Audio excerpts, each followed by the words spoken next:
Hello and welcome to the SpaceChem Tournament 2020 Round 8 results video. Today we've got a lot of commentators. We've got me, we got Biggie Mac. Yep, hello. We got brookieoz. Hello. We've got IEEE. Hello. We got Gigs. Yes, hi. And we've got Zig. Hello. Okay, now this is going to be fun. Before we go on, I want to thank the tournament hosts. That's RPO and 12345 IEEE. IEEE is taking the submissions and crunching the numbers, and RPO made all the puzzles. And so we're really grateful. They're not participating in the tournament because they're hosting it, and that means we get to play. Yay! Also want to thank the Community Edition developers. All these puzzles are themed around things that we couldn't do in the game before the Community Edition existed, and Community Edition has a lot of great features. I would recommend anybody who's playing the game to use that build.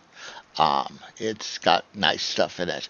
That would be Chaboka and IEEE again. Thank you, guys. Also, we've got Nuclear Math Flowcharts make a return. These were done by brookieoz, and once again, they're pretty darn cool. Thank you, Brookie. The round 8 puzzle is called Laser Prep, and IEEE is going to explain it to us. Go ahead.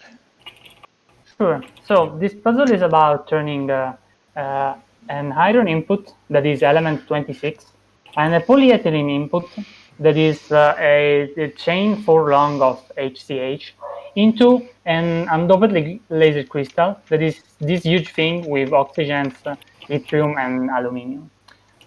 This is a little less worse than it appears, because the math has been chosen to make this a reasonable puzzle. Just to start, a single polyethylene chain, an HCH, turns neatly into an oxygen, so building oxygen is easy.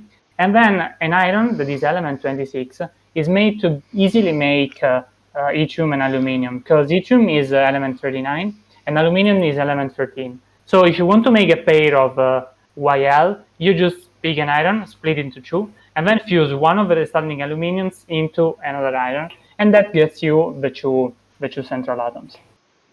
So this looks much worse than it actually is. Just changing a few numbers would make this an hellish puzzle, especially considering there is no recycler. Now let's look at the reactors. As you can see, we can just use 3, and you've got to use all 3, because these reactors are a little bit strange. They aren't reactors that you can find in the vanilla game, and they all serve a specific role. So let's start with this one, Rexkix. This is the fission reactor, and it has just fission glyphs and 2 sensors, because we'll see later why these are 2 sensors. And then we have the bonder reactor, and you can guess this one has 4 bonders and 2 sensors as well. And then we have a fusion reactor, which is easy to guess what it contains. It has fusion glyphs and 2 sensors as well. So the way to solve this puzzle is to chain these 3 reactors in some smart way. You have to use all 3 by force, because you need to do fusion, you need to do bonding, and you need to do fission. I mean, technically, you don't need to do fission. You could solve a puzzle by just polyethylene only. Yeah, exactly. Pieces of polyethylene. It's not going to win, but you can do it. So let's describe the magic. This is a symbols puzzle, so the main part of the magic is symbols. Then there is that strange term with sensor symbols. This basically means that there is a sale on sensor symbols, and sensor symbols cost just half a symbol. This is pretty significant. I mean, sensor symbols can do a lot of things, not just branch, but they can replace arrows, they can replace flip-flops. You can use them in a lot of creative ways. But usually puzzles don't showcase this, because especially in the vanilla game, you have just 1 sensor, and you're usually gonna use it for something that matters. But here, as you can see, we have an abundance of sensors, because we have 2 in each reactor, and there isn't really random sensing we've got to do. So this puzzle was designed to allow very creative use of sensors that we usually don't see efficiency showcased. And then the metric has a last term that is minus 20 that just needed to add a little bit more separation. Because often in symbols puzzle, you get everyone that has a score of like 50 symbols, then 51, then 52, and everyone is bunched around a metric of 10 or so. So you need to put a term to separate people better. Secondary metric is cycles, because if I can choose, I don't want to sit here for ages looking at extremely slow solutions running. So I always try to incentivize going fast, even in a simple puzzle. And yeah, this is pretty much it for this puzzle. This puzzle went through many iterations because it used to have an additional output. It used to have a fixed order of reactor that was chosen to be the most inconvenient possible. But in the end, we decided to simplify it a bit and make it the sensor circus that you will see if this puzzle has become. So here it is. I hope you enjoy. Thank you very much. The first solution is going to be by bavarium, but before we can look at that, let's go look at bavarium's nuclear math flowchart. And Brookie did all these, so Brookie's going to introduce the first one. Here we go, Brookie. Yeah, so this is the nuclear math flowchart for bavarium's solution, and right off the bat, I'm going to have to explain why on the left side there's a red arrow that seems to dip down and then go right back up. So this is something that indicates a feedback loop. So essentially, the first reactor is going to take this iron input, and it's going to pass that iron input into the second reactor, across the reactor boundary, which is the dashed line. Once it's in the second reactor will actually fuse the aluminum and the iron together to get to the yttrium, and that's actually given back to the first reactor. So that's why the arrow does this U-shaped loop into it dips into the second reactor and then comes back up. Why was this necessary? Well, the reactors that we actually have access to, they can only do fission or they can only do fusion, but they can't do both at the same time. So to make yttrium, you actually need to split the iron into aluminum first before fusing that into another iron. So bavarium's solution decides, you know what, I'm going to split it in my first reactor, fuse it back in my second reactor, and I want to move it back into the first reactor. On the other side, you have the polyethylene input. So this is directly connected to the second reactor, and that's just used to make oxygen, and that's present in the final output. Here is bavarium's 19th place solution, and let's go see how that algorithm works. Yeah, so in the first reactor, you have kind of a complicated reactor, actually, for... I think bavarium had by far the most complicated fission reactor, where he essentially takes a beta, which is iron in this case. He splits it down to make two aluminums, but then he drops an iron into the other reactor, and then he will take a fused yttrium and then outputs that down into the bottom omega output. So the omega output actually goes directly to the assembly reactor, whereas everything that's moved up to the psi output is actually given to the fusion reactor to make yttrium. Okay, well, let's go take a look at that other reactor. Yeah, so this is the reactor that essentially takes the polyethylene and makes oxygen from it. And it also essentially waits for red to essentially input some aluminums and fuse it to get to that yttrium I was talking about earlier. And then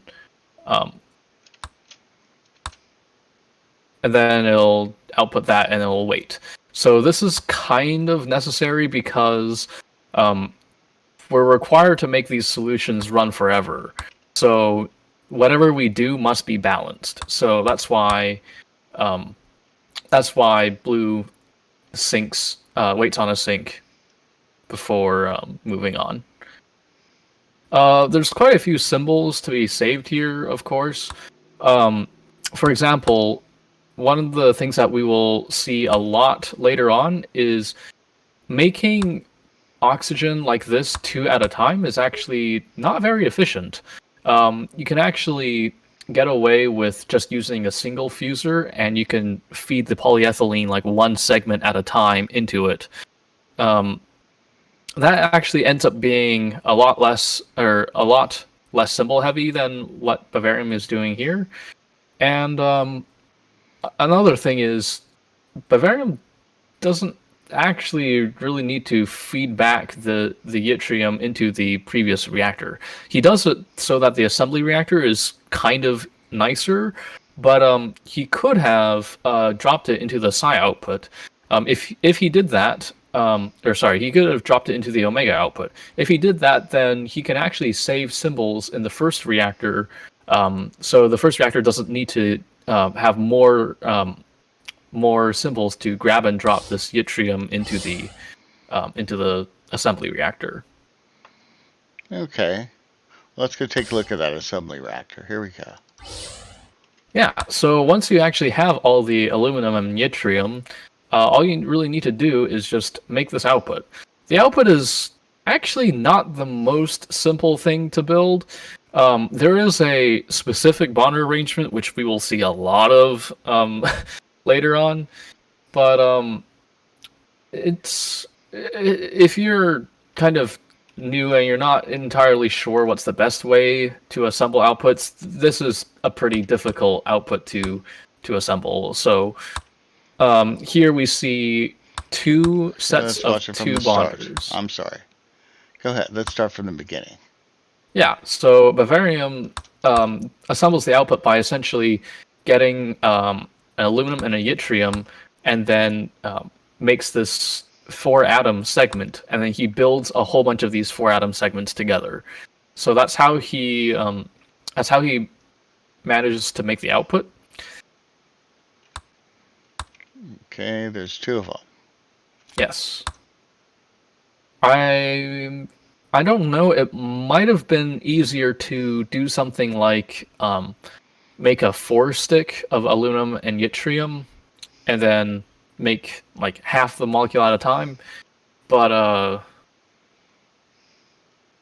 I'm not entirely sure if that would have been easier or not, because of how the oxygens would have to be bonded. You have to do it in like a single run. Well, let's go take a look how the 2 halves are put together again.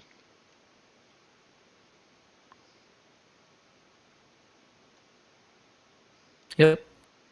So there's a bond there, there's another bond there. The top bonder doesn't do anything because it's saved by yttrium's 3 bond limit. We'll see that a lot in later solutions too, by the way. And yeah. Yeah, this solution is, or this last reactor is complicated a lot by the need to move these blocks out of the way, drop them, pick them up again.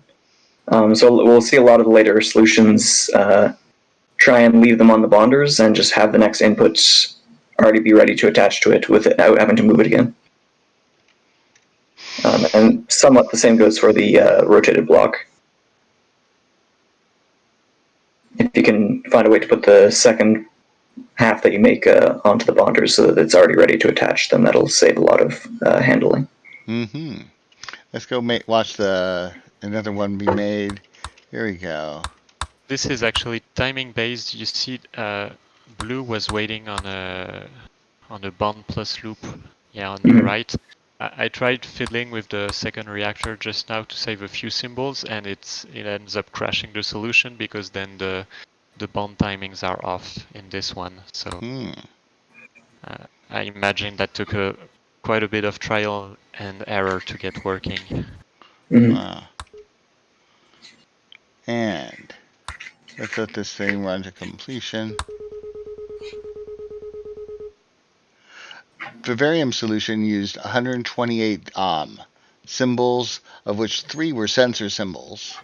giving him a metric of 106.5, and a score of 1.408. Next solutions by RPO. He's our tournament host. He had a very unusual algorithm. Let's go see if I can explain it. He puts his output, his assembly reactor, in the middle. He takes the iron and breaks it up into aluminum, and he assembles some stuff there and passes that on to a third reactor where the aluminum is made into yttrium and one is left as aluminum, and also where the polyethylene is made into oxygen. Then they go back into the middle reactor, that assembly reactor, and they make the final product. Let's go take a look how it works. Okay. First, let's take a look at his iron to aluminum reactor. It has a lot of delay in here that's built in. He'll go bouncy, bouncy, bouncy, bouncy. Before he makes his iron again. He's got blue hammering on output, so both outputs are going to go right here. Here's one going out already. Here's the other one going out. And bouncy, bouncy, bouncy, bouncy, bouncy, bouncy, and doing it What's all kind of over funny again. is all the bouncing can be saved if red stalls on output instead of having it be a hammer. Yes, but he wanted this split drop, and you couldn't. Why you get aluminum on the same tile? Right. Right. If he had aluminum go to two separate tiles, that might have been more possible and saved him a bunch of symbols and all the bouncing. But in any case, let's go on to the second reactor where he did something really funky. I'm going to speed this up. Actually, I'm going to start this one all over again. He makes what I'm going to call aluminum oxygen toothbrushes. He makes he takes 4 aluminums, adds them to 2 oxygens, makes a toothbrush formation, and passes on to the next reactor. He's going to do this twice in a row. And again. And here goes the second one. Now, presto changeo, he's going to get this thing back in his input. Huh. The second reactor did that. Or the third reactor, if you will. Let's go take a look at that reactor. It's over here, and let's go start him up again. He's going to take our polyethylene and start making oxygen out of it. There's some more oxygen, more oxygen. Then when he has no more polyethylene based on the absence of carbon, he's going to get ready and get his first toothbrush.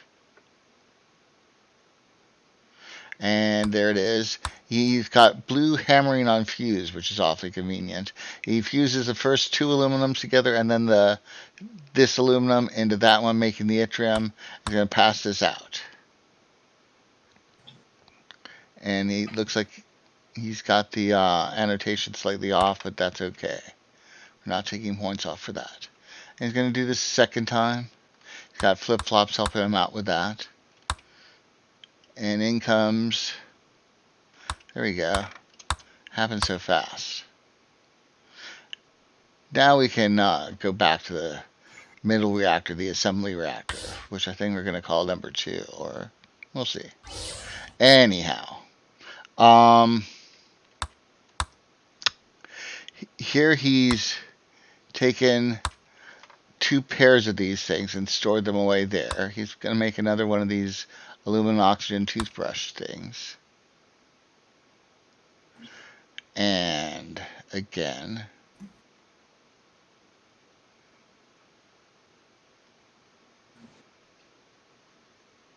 And there we go.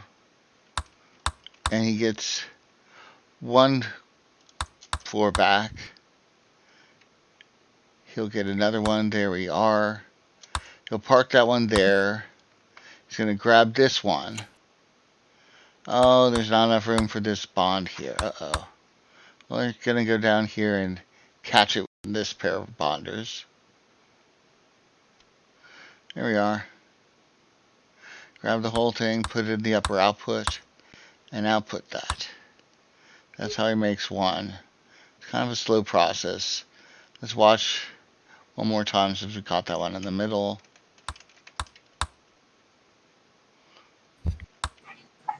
He doesn't need a flip-flop for that drop output, Yeah, I was wondering, was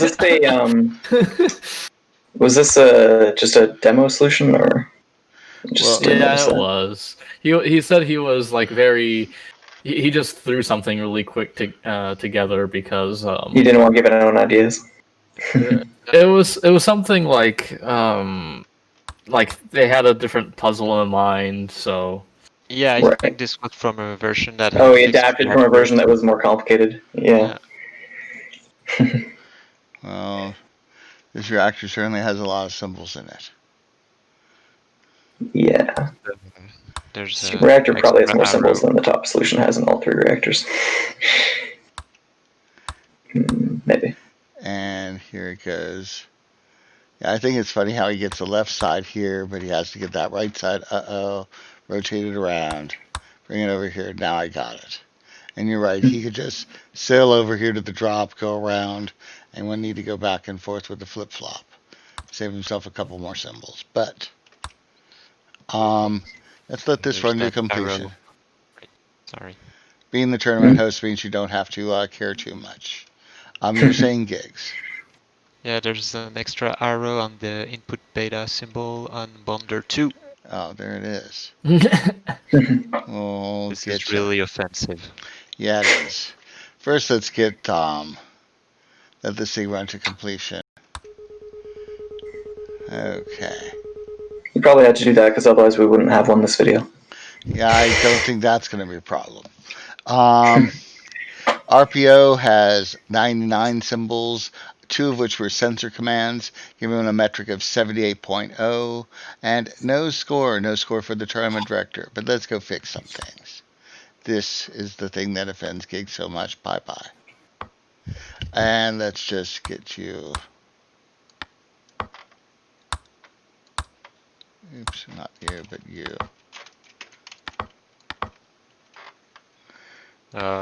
Well, we're at it. The bottom flip-flop can just go straight to the left and remove the arrow. Assuming the timing doesn't matter, which I don't think it does. Do we need to prime that, or does that just work? Nah, it probably just works. Can also maybe you can probably save a cycle by priming it, honestly, but whatever. You can start the blue right at the bottom of the omega output, pointing upwards, and you can prime that flip-flop. Yeah, that's true. Or just one under up, that one left. I'm sorry. Yeah, facing. As in, you just run it through the flip-flop and then change which way the flip-flop faces. Right. The rightmost flip-flop. The one that has an arrow on it still. Oh. Yeah. That can be primed just by going straight upwards. Of course. Like that.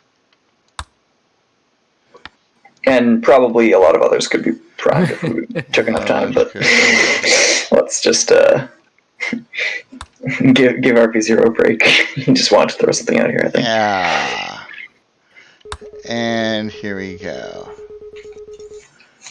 95 instead of 99 symbols would have saved him 4 metric points, but still gotten him no points for his score because, well, tournament hosts do not get scores. Thank you, RPO. This was a really fun puzzle. I hope we were not too hard on you in the symbol patrol. But, thanks very much. The next solution's by Britboy, who used both the standard approach, and Gigs is here to explain what the standard approach is all about. Yes, so the standard approach has a splitter for the first reactor. It is going to split iron into 2 aluminums and send them into the fusion reactor. The fusion reactor will also get the polyethylene input and use it to make oxygen. The aluminums will either be passed as is to the assembly reactor, well, the bonding reactor, or they will be fused into an yttrium. And so aluminum, yttrium, and oxygen are sent into the bonding reactor in third position, and they make the crystal. Like I said, this is Britboy's solution in 18th place, and let's go take a look at it. Right. So Britboy's first reactor is, well, a very, very common one. We're going to see that one quite a bit. So this is a line setup with red just grabbing an iron, dropping it on the splitter and outputting 2 aluminums on separate tiles. You see the use of sensor and sensor command to save half a metric point on the left. And yep, that's pretty much it for the splitter reactor. This is the fusion reactor. So each Waldo is doing its own separate task. Red is handling the aluminum yttrium part, and blue is handling the oxygen making. The fuser over input alpha is conveniently placed to make yttrium. As you just saw, you input 2 aluminums, fuse them together, they make an iron. And yeah, the way output order works, you get an aluminum first on the left tile and then on the right tile of the fuser. So it's very convenient to just make an yttrium first, and then the 4th aluminum is left on the rightmost tile, and you can have a single grab point for both the aluminum and the yttrium. So that's very convenient. And we're stuck on an output. Do you want to see this from the beginning and watch a few cycles? Sure. I was about to jump to blue, but yeah, that's okay. So blue is doing the oxygen. Yeah, oxygen from polyethylene, and this is something. Well, you will see something similar in most solutions, which is to make an oxygen from the top branch, or yeah, top stick, and then move one up move the rest one row up and make an oxygen again. So yeah, since the work is split between the Waldos, it's easier to use 2 outputs instead of syncing. So yeah, we have here the use of output psi and output omega. The issue with that is that then you need the 2 output symbols, and then in the following reactor you need 2 input symbols. But yeah, for solving it works very well, especially with a split approach like this. You don't have to spend symbols syncing the Waldos. Okay, well let's go take a look at the last reactor. And the last reactor, once again, each Waldo has its own job. So blue is making a backbone of the YAG crystal. And when the backbone is done, red is going to go on a little ride adding oxygens one at a time. And then when one half is done, there is grab sensing here, rotate, and do the other half. And when the crystal is fully made, the sensor is triggered on the right wall, and that means that you can output.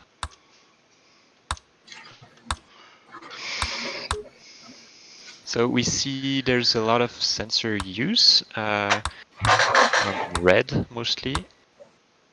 A lot of symbols that could be arrows are changed into sensor symbols. Here you see red waiting on an yttrium, so this acts both as an arrow and a sync, and it's also less metric points for the puzzle. So that was the aim with the metric, and Britboy is using it very well. Okay, and let's watch the. Now I think Britboy was the only person who made the aluminum yttrium ring in the center first, and then bond oxygens around the outside. That was kind of interesting Yeah, that is approach. correct. And output there. He also has 3 of these yttrium aluminum sticks, one in reserve to keep all these yttrium corners, arrows, if you will, the sensor arrows lit up. This one's not Yeah, going to be preps the used. next one early. Right. But that was very clever. And let's let it run to completion. Or it will get used eventually, right? Yes. Yeah, but just not right away. Right. BritBoy has a solution that has 80 symbols, 19 of which were sensor commands, giving him a metric of 50.5 and a score of 3.081, which is a 1.673 better than the predecessor. That's a big jump. Let's just see 50.5 metric for BritBoy and 78.0 for not go back even more. Bavarium's had a metric of 106.5. That's a huge jump. Yeah. As mentioned last week, I believe this is BritBoy's first tournament. Yes. And I really wanted to welcome them by saving a few symbols in their solution. Oh, that would be nice. I was hoping you'd do that. So, oh yeah, we can do that one. Third reactor, it's only a half a metric point save. You can remove a sensor symbol. You see the red line that red starts on. That's not really necessary. You can just you can remove pretty much everything from there and just sync and output a bit differently. So the idea is that you start just over the oxygen sensor symbol. So just here? one just over it, right? Get You rid of that? sync. No, you keep Above that. it. You sync above the start. You remove the yttrium sensor. Well, no, you don't remove it. You go all the way to the left with it.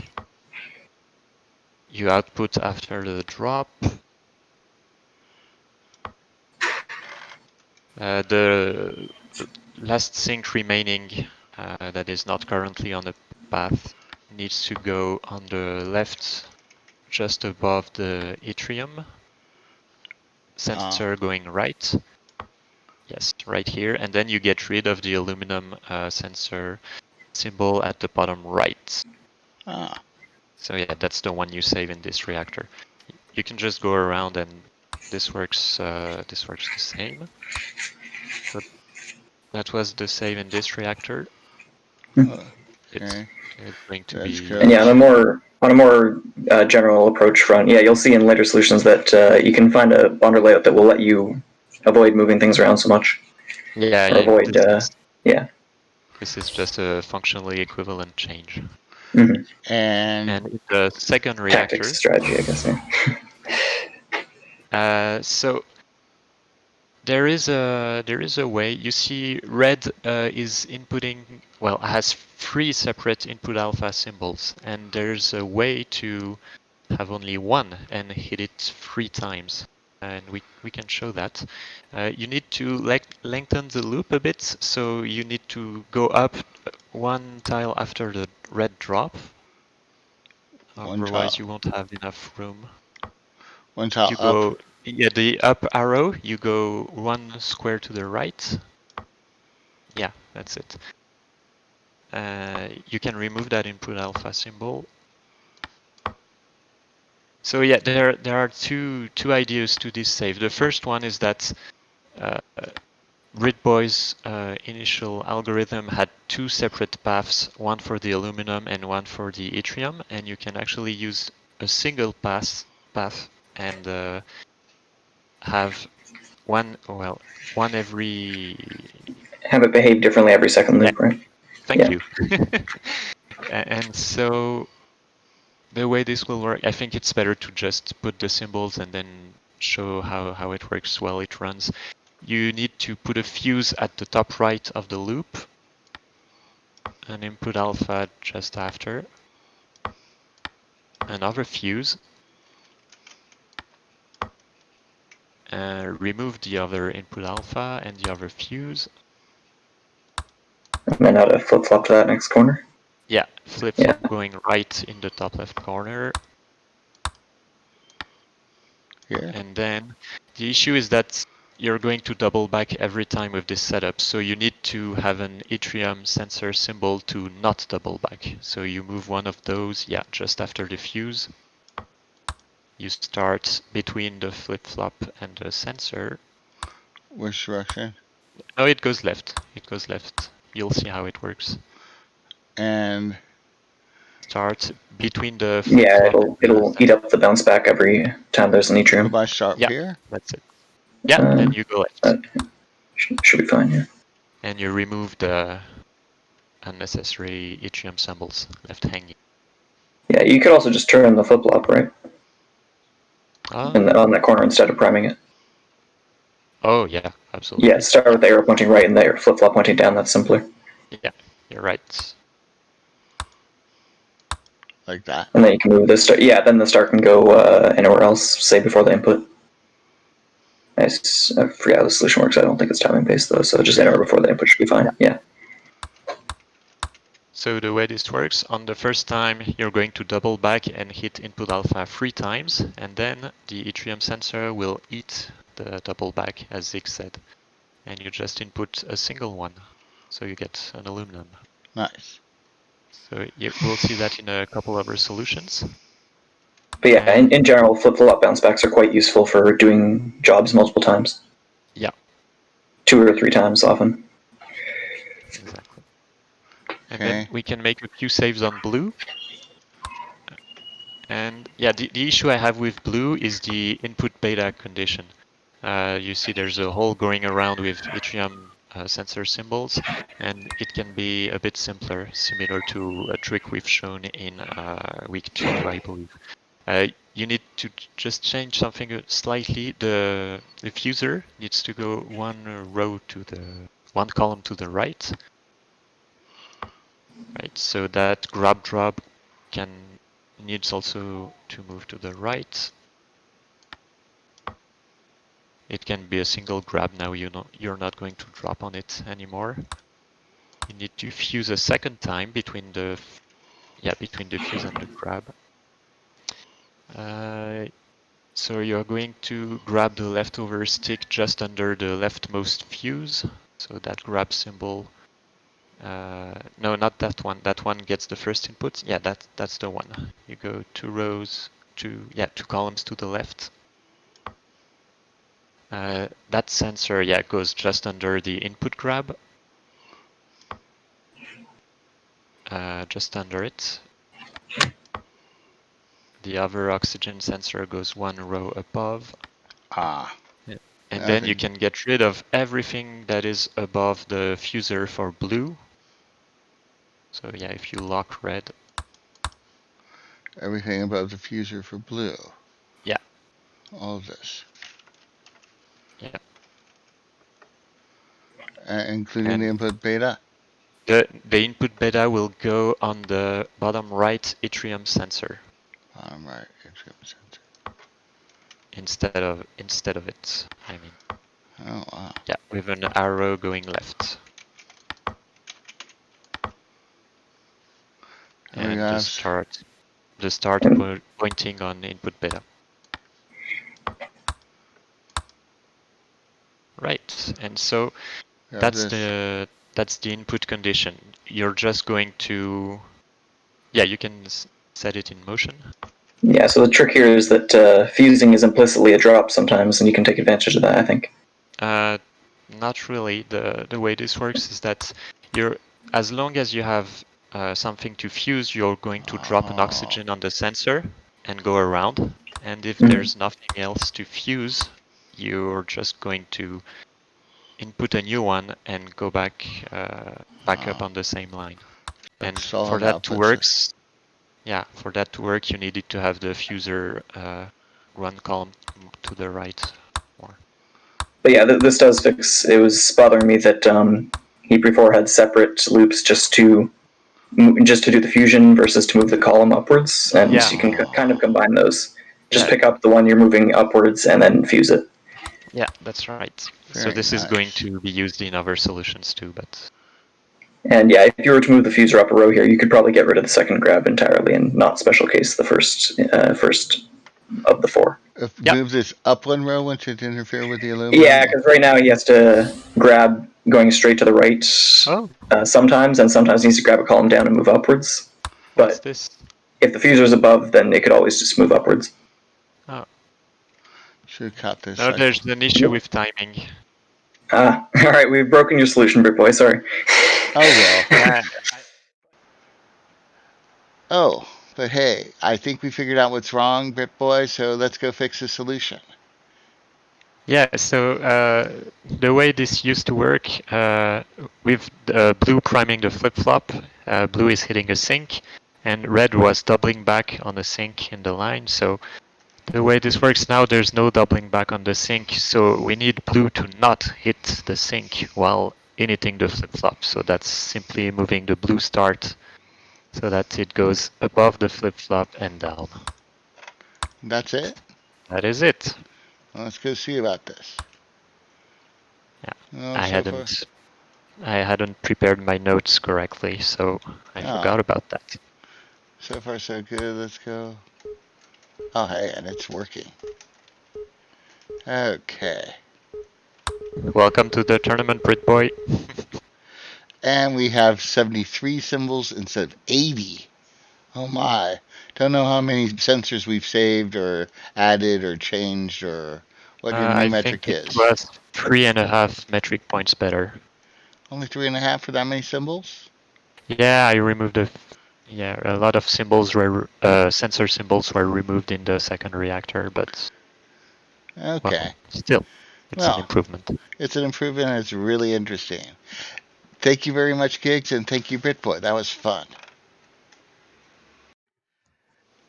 In 17th place is Blueeyedrat, and Biggie's going to explain this solution to us. Go ahead, Biggie. So we can see that Blueeyedrat's fission reactor is splitting iron down into aluminum, but it's putting the aluminum on a separate row from the iron spawn. That means that it's using a rectangle loop instead of a line bounce back, which is a cost of, if done perfectly, half of a symbol in this metric. But you can see also that two of the arrows in this are actual arrows and not sensors, because Blueeyedrat is inputting before they grab, meaning that there's never a constant iron atom sitting somewhere that they know, and that's making it a little bit harder to get to this perfect first reactor. We'll see the perfect first reactor later for this approach, but for now it's doing its job. It's getting down to 2 aluminum. And what do those aluminum do? Similar to a lot of the other standard approach solutions, there's a branch here where in one case they fuse none, they just grab a single aluminum, and in the next case that we watch, they will fuse 3 of these inputs to get all the way up to an yttrium. And the fact that the aluminum is coming from 2 separate positions means that you can get yttrium without ever handling anything. If the first one spawns on the right, or the first one on the left, second one on the right, third one on the left, nothing ever collides. So in that way, it's possible for one loop to alternately drop an yttrium and an aluminum in that same spot on the sensor. Notice though that this is all red's job. Blue is doing a totally separate job in complete parallel, in which it is creating oxygen one loop at a time out of this polyethylene input. The reason that this doesn't go out of sync, despite there being no syncs between these 2 reactors, is that the third reactor's oxygen input is slower and causes blue to stall here on out omega, which causes nothing to ever run ahead too far. You see whenever blue gets to out omega, it waits a while because the third reactor is the one gating the speed here and making sure nothing ever crashes. And he makes sure he inputs a new beta only when he runs out of hydrogen here. Yep, that is the use of that other sensor. Okay. And Let's go watch it take it a new beta. There we go. And let's go take a look at the So let's watch this one from the very beginning, because it's using the, as I'm going to find in the end, correct approach of putting these 4 bonders in a lightning bolt pattern like this. This allows you to always bond to a growing structure without ever needing an intermediate held off to the side. You see that when it's just adding to a line, it's very simple. When it needs to flip it around to make the second half, it places it in this specific location, and that means that the next bonds will happen in the correct way automatically. Because aluminum and yttrium have bond limits of 3 and 4, there's never a concern that you're going to create an accidental bond in the middle, and it does cause that only the edges will have this extra bond between them, which is exactly what the output is supposed to look like, and it's safe from, really, it's basically a foolproof bonder arrangement if you find it. And as long as you put them in the right bonder priority order, otherwise the yttrium might bond to the aluminum. Or, priority is important. Yeah, the wrong aluminum. 1, 2, But other 3, than that, 4. it's foolproof, yeah. Yeah, this causes Blueeyedrat's final reactor to take only 23 points, which is far better than the ones that we've seen before this. I'm counting points as symbols minus sensor symbols, but it's 24 symbols with 2 sensors. So, yeah. Okay. This is a pretty elegant final reactor compared to the others around this score. The reason that this is not the higher scoring reactor is the fact that the 2 independent loops in the second reactor actually are quite symbol heavy compared to what we could do in that reactor. Having one Waldo handle both of these tasks while the other hammers, say, fuse is a better approach in this reactor. And we'll see some more like that later. Okay. Yeah, you'll just in general save on drops and arrows. Couldn't you free up the second sensor? The one that's on the yttrium. Can't you just have a flip-flop on red and then you use that second sensor for blue to save more? Yeah, probably. Probably. Probably, but it doesn't sound trivial because you have it alternating between yttrium and aluminum. Yeah, right. The flip flop here would cost you half Yeah, a if you symbol, put a half a metric. flip-flop Yeah, you'd have to find 1 symbol's worth of Come out more saves. ahead, yeah. Oh well. Although this is a good demonstration of this approach. It's clean in the first reactor, it's clean in the third reactor, and the second reactor is thought-wise clean. There's not a lot of hard thinking to do to make sure that it's just 2 independent loops, that they work. Yeah. And it's tactically pretty clean, it's just that strategically putting separate Waldos is proving to be not as efficient on this level. Well, let's go let it run. It's really cool to watch in that third reactor how quickly things just scan out correctly. There's not any drop it, come back to it, grab it again later. Yes, indeed. Well, Blueeyedrat used 59 symbols, of which 6 were sensor symbols, giving them a metric of 36 and a score of 1.307 better. A score of 0.4389 or 1.307 better than the predecessor, which is another big jump. Big jump, big jump. 4.389 correction, but yeah. Next solution's by Noeuchar, and he used a variation on the standard approach. And Brookie's going to explain how this one works. Go ahead, Brookie. Yeah, so the variation on a standard approach is just a very minor difference. So in the standard approach, all of your iron is split into aluminums. But in the variation, you only split about half of your irons, and you pass the other half directly into your into your second reactor. Why is this a big deal? Well, essentially, instead of having to do the alternating 3 input alphas and fuse, and then going back to like a single input alpha, and then grabbing it, and then like alternating to get aluminum and yttrium, instead you only have to do 2 input alphas and then fuse to get your yttrium instead of having to get all your yttrium from aluminums. So it's kind of like a trade-off of you get to simplify your second reactor a little bit at the cost of a slightly more complicated first reactor. As I said, Noeuchar clocks in at 16th place, and let's look at his solution. Right. So your first reactor, you might notice there's a flip-flop in there. So what red is doing is red is inputting alpha, deciding whether or not it wants to split. It will split every other time, so it outputs 2 aluminums, and then it'll output an iron, and it alternates between those. So if he didn't want to do that and instead just wanted to do aluminums, he would save on the flip-flop and then the extra sense iron sense symbol on the left side. So that's where the slightly more complicated first reactor comes from.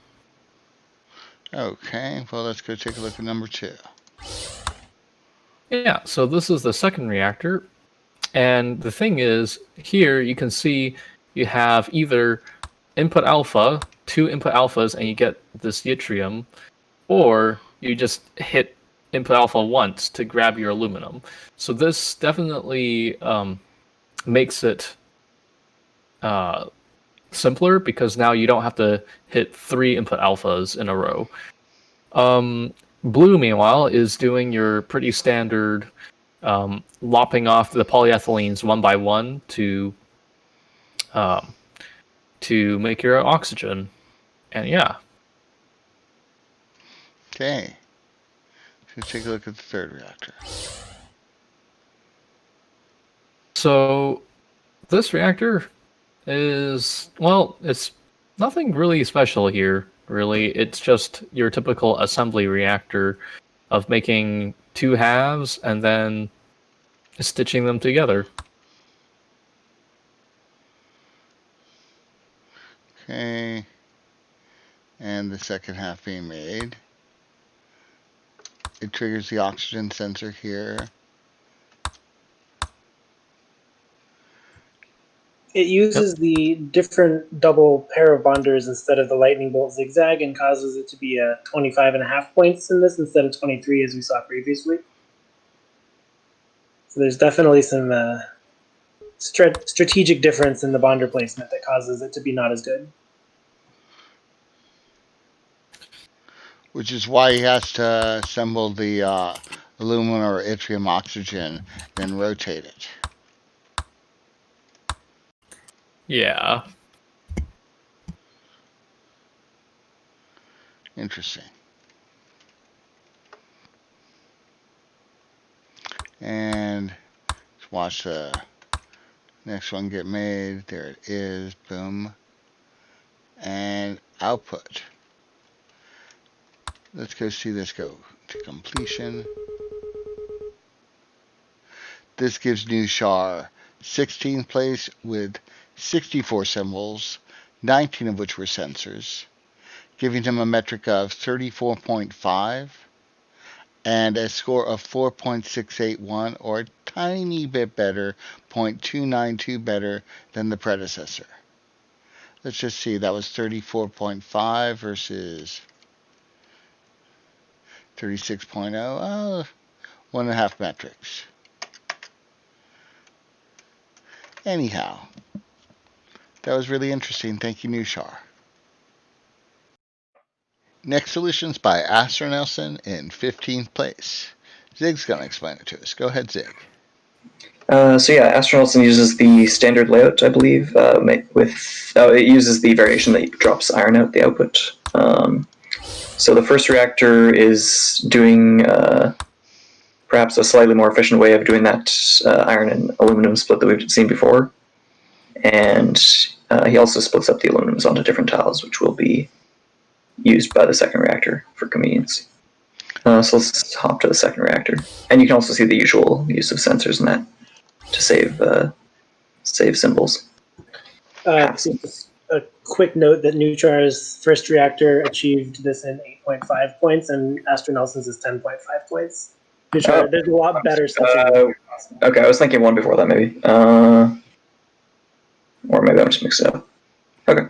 Oh well. Correct. My bad there. Let's go to the second reactor. it's pretty efficient. And the second reactor is doing what we've seen before, which is that it's got two independent Waldos going, each doing their own job. So the top Waldo is doing a very straightforward line fuse grab loop, and is just blindly fusing everything it receives after counting the right number of inputs. So you can see it can actually do one input per loop, because it will only pick them up when they have fused. Or like the iron won't get picked up because it's not being grabbed until it's fused in, which is pretty convenient. And the bottom loop is doing the usual handling that we see before, with a sensor directly over the input to detect when it's running out, I believe.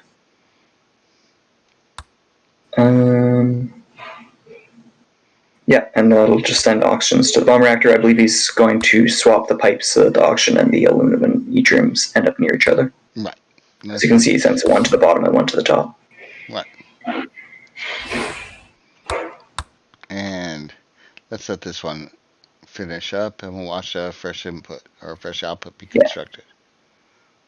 So this is actually quite similar to some of the stuff we're going to see later, insofar as it has what red is currently doing, which is inputting a couple of inputs and then leaving everything over the bonders, and that way it doesn't have to do too much manual handling of molecules.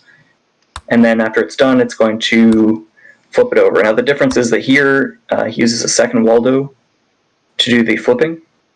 Sorry, no, he only uses the second Waldo later. Flipping is first done by red. But there's, the entire function of the blue Waldo here is to correct for something that we're not going to see in some of the later solutions. And that's that Astronelson uses the cross bonder pattern instead of the zigzag. And that has one drawback, which is that last bond you saw got created incorrectly, because the input is already, how do I say this? The extra piece is already sitting on top of a bonder when the first bond happens, and I believe the bonder priority can't fix this, or he had some issue with being unable to prevent the extra bond forming. So what blue does is, blue manually, when it detects that the whole solution's done, picks it up and fixes the bond with a bond minus bond plus, with red's help. Bond minus bond plus. Everything's much better now. Yeah, so I believe it has to turn it to get to the bonders into the right priority order.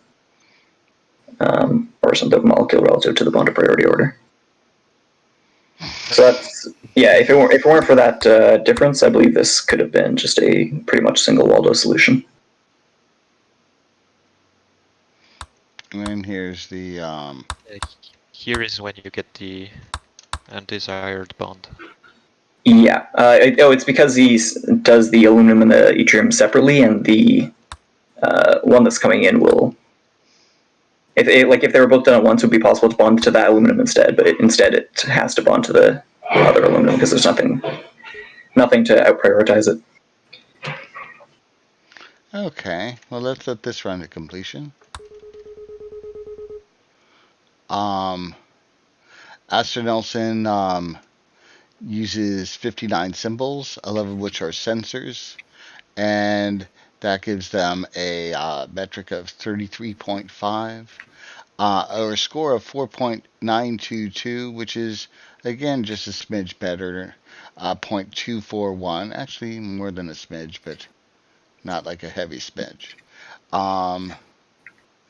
Nice job, Astronelson. I'll just mention this because it would have made a difference in the ranking. In their third reactor, if you switch the outputs, you output you get the output pipe on omega instead of psi. You can have one of the arrows into a sensor symbol, and that saves half a metric point. Ah, right, because it couldn't move high enough to do that otherwise. Yeah. I'm sorry, what would we do? Well, move the drop all the way to the symmetrical position down below, and then just put the turn the arrow into a sensor. Yeah, oxygen sensor. Oh. No. You, for timing, you need to go up this way. Yeah, this is an oxygen sensor going down. Yeah, since red times a... You output omega, though, after the drop, and so you need to fix the pipes. Omega output, yeah. Yeah, omega output, and then you need to fix the pipes. You have course. a psi output. Yeah. So you go out of the reactor. Of course. The easiest way is to Move it up. move reactor 2 one root column to the left. Yeah, and then reactor 3 and output omega goes to the output, and I believe this is correct.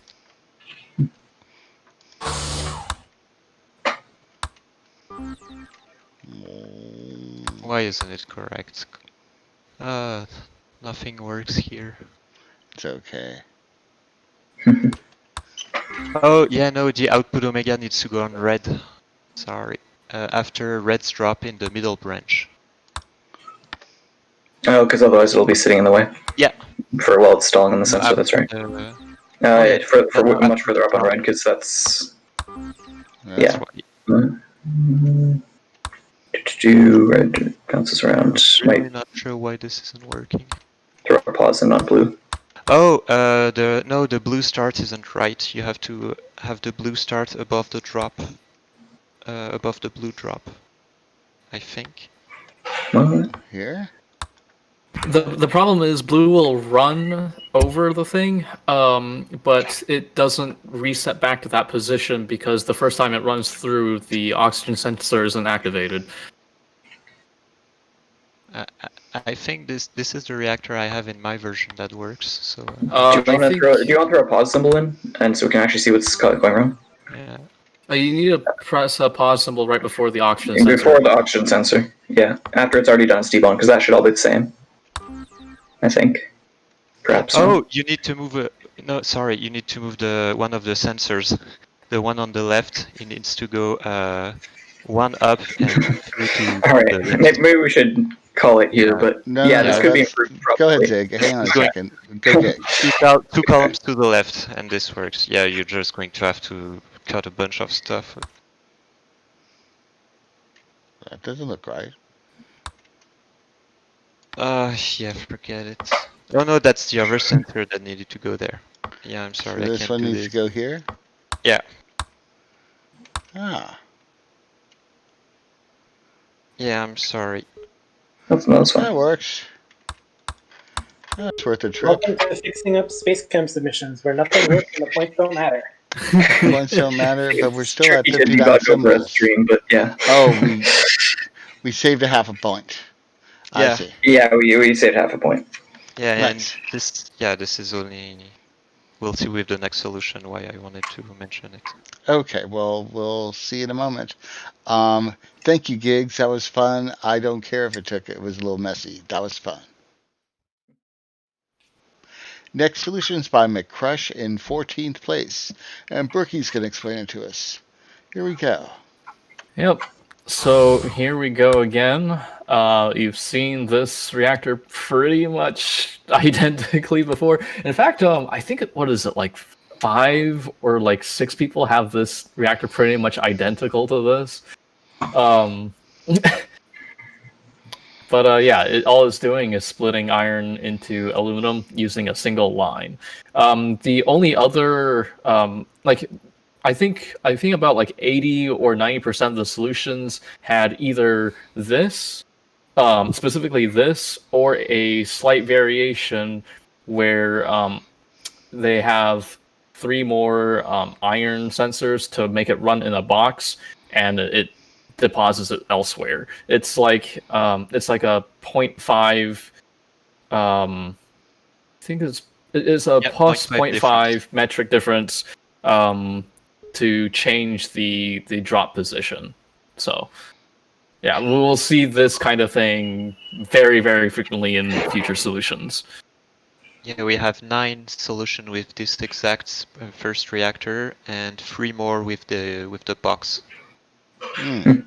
Pardon me, Zig, can you mute yourself, kitchen noise? Oh, I've still got someone in the kitchen, yeah. Okay. All right, and then here we go again.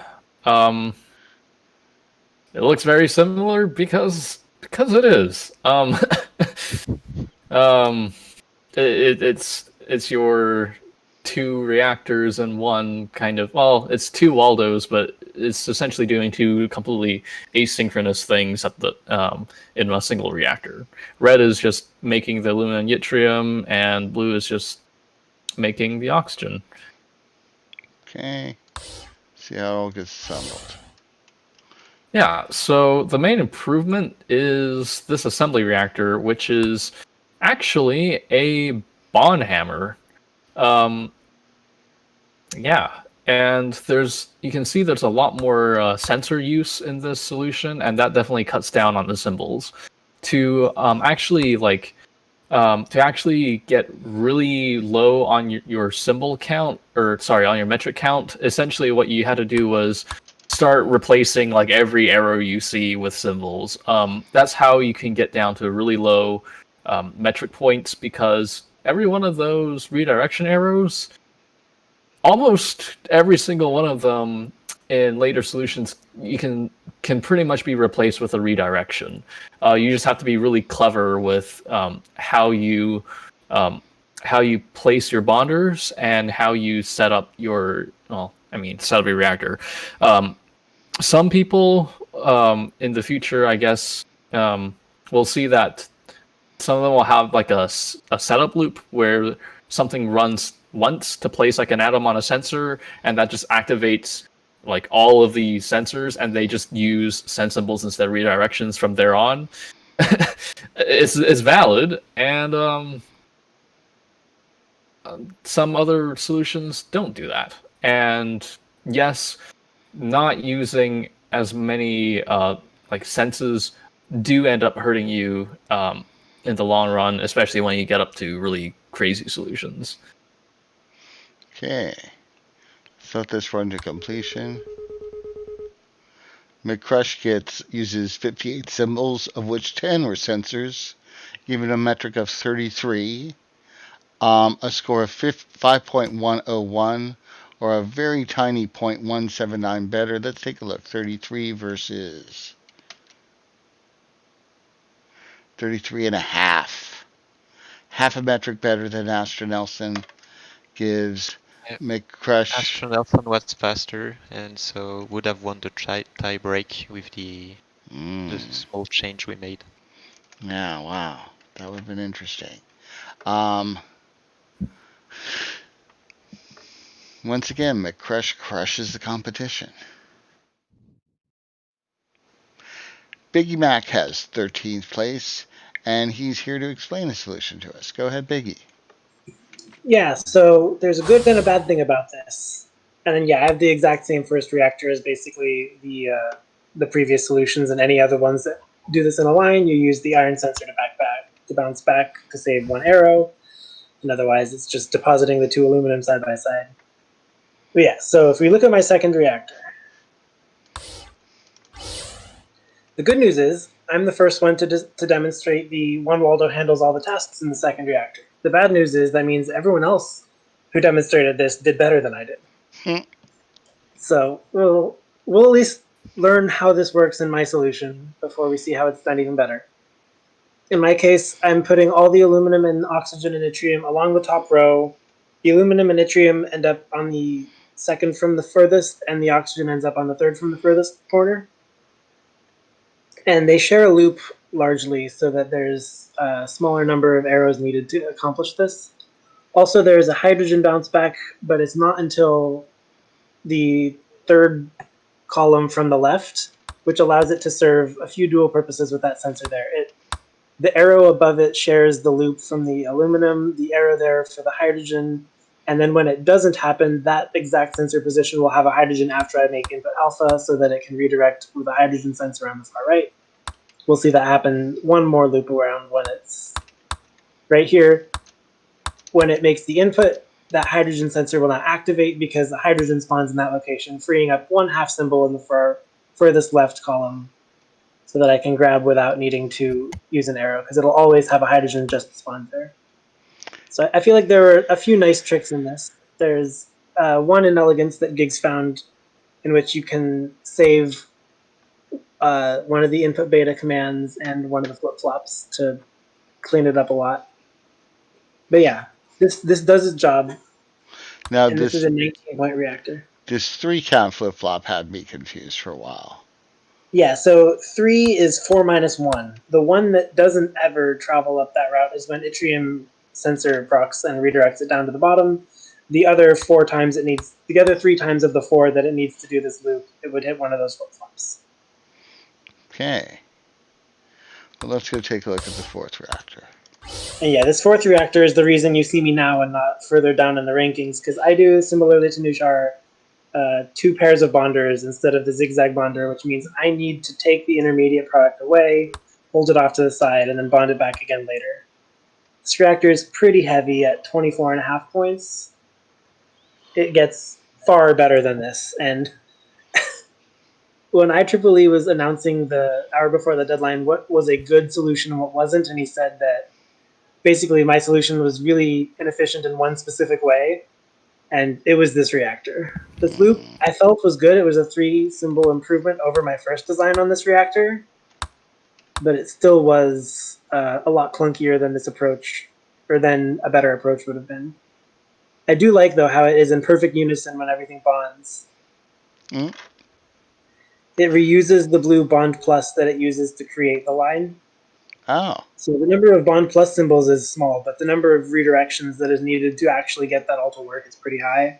I made as many of them sensors as I could, but it still is a symbol heavy reactor. It's still a very good implementation of that particular method. I like the way you're patient enough to let it cycle around twice to get Yeah, do a second loop to save a single in alpha. Right. I thought I might be able to save the bond plus by putting the in alpha after the rotate in the loop, so just on the second column or second row, but it turns out that causes the atom that gets input while I'm trying to do that final bond to crash with everything, and so that doesn't work. This is as cheap as I could make this approach, and I just wish I had seen the better approach. Okay. But yeah, it's pretty clean, all things considered. See how this thing works. When it runs to completion, we find that Biggie Mac used 56 symbols, 12 of which were sensors, giving him a metric of 30, or just better than a score of 5.667, or just better than a half point better than the predecessor. Very interesting. In 12th place, we have Flexo, and he has this solution. Giggs is going to explain it. Go ahead, Giggs. This is a standard approach again. Reactor 1 is unusual. It is an output hammer, which has the advantage of outputting aluminum on the same tile and not on 2 different ones.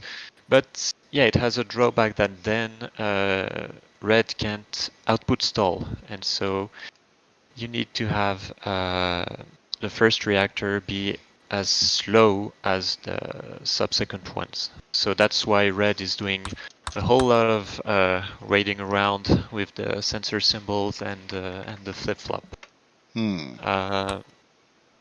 But yeah, let's go into the second reactor and see the advantages of having an output hammer. So since you have the aluminum coming on a single tile, that means that you can just input it and leave it lying on a sensor. And so most of all the redirection arrows can be turned into sensor symbols. And that's what Flexo is doing, taking full advantage of the metric. In fact, This here's the second only reactor, redirection symbol. Go ahead. Oh, there's there are a few that you can't get rid of, but most of the there are a lot of sensors in this one.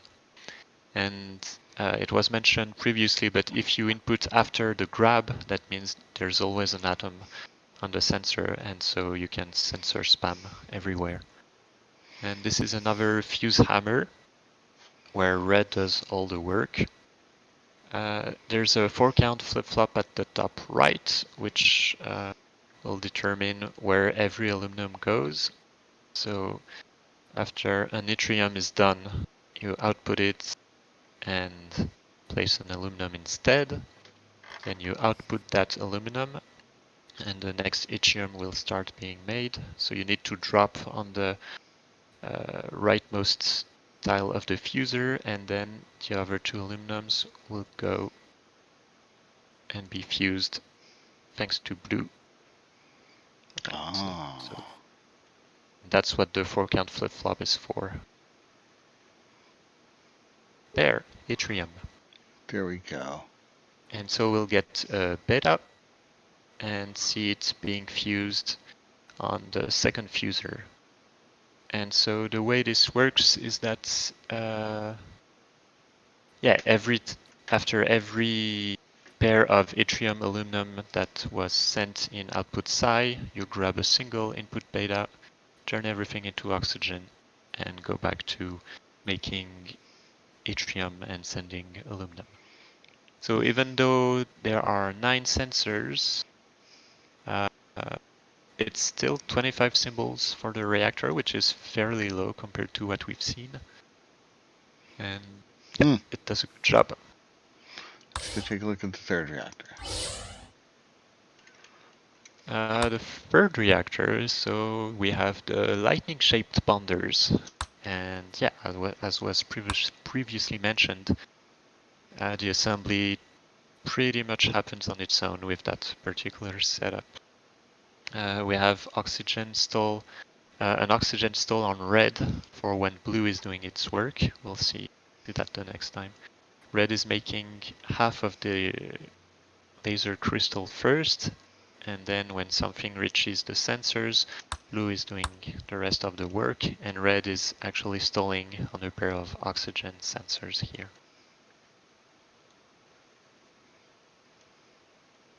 Final bond being made, and we can output.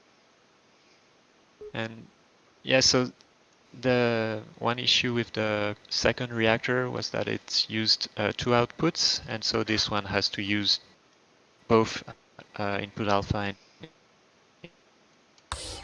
there's one of each. Input beta, and that means that the line both input symbols at the edges, and so you can't have a sensor stall to act as a sink.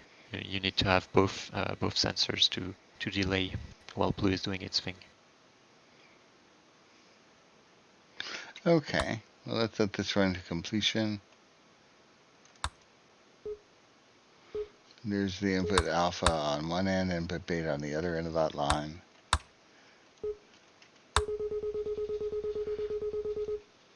This gives Flexo 59 symbols, 21, which I think the most we had, sensor symbols, giving a metric of 28.5 and a score of 6.041 or 0.374 improvement over the predecessor. That's a good jump. Nice job, Flexo. In 11th place, we have Dariush, and Zig's here to explain it to us. Go ahead, Zig. Yeah, so Dariush does the iron and aluminum variation, but he does an interesting way with the timing split. So what blue does is it changes the parity of its cycle count every time with that flip-flop by delaying by 1. And that means that every second time the split will be timed exactly correctly to split before the split as the atom is passing over the splitter. One small optimization that could be made here is changing the red Waldo to use sensors. I believe that would work perfectly fine if the split's in the middle of them. It'll still be on every second cycle. We'll have a split.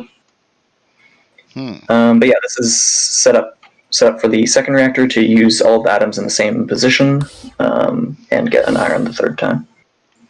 And like some of the previous solutions, this is going to be 2 independent processes in reactor 2. So it's not conceptually much different from any of the other ones we've seen. It has this interesting loop on red where it drops everything on that spot, but it outputs the aluminum first if it goes up with an aluminum, and then when it gets the iron, it passes through and fuses before the next output. So that's how it handles doing 3 inputs without adding any logic to handle counting. Yeah, and let's take a look at the third reactor, which is where the heavy lifting is going to happen. So this is using the zigzag pattern, and basically red is doing the main loop, and blue is handling all of the knowing that it's going to become a stick, or knowing what the stick is going to be used for. Red just creates a stick. And here we go. We've got our stick. Blue's aluminum. Double rotate. Down blue's on the bottom. Yeah, and blue's going to wait until it detects the second flip over, or second row being completed, and then it's going to grab it and flip it over. Or drop it out, sorry, it already did the flip over. Yeah, so this is the reactor that probably costs the solution the most, which is, with using 2 Waldos, is generally not going to be as efficient because there's usually some small meta savings to be had with how many arrows you're using if you can reuse some arrows from the one job and doing the second job. But that said, the red is very clean here because of that choice. And drop an output.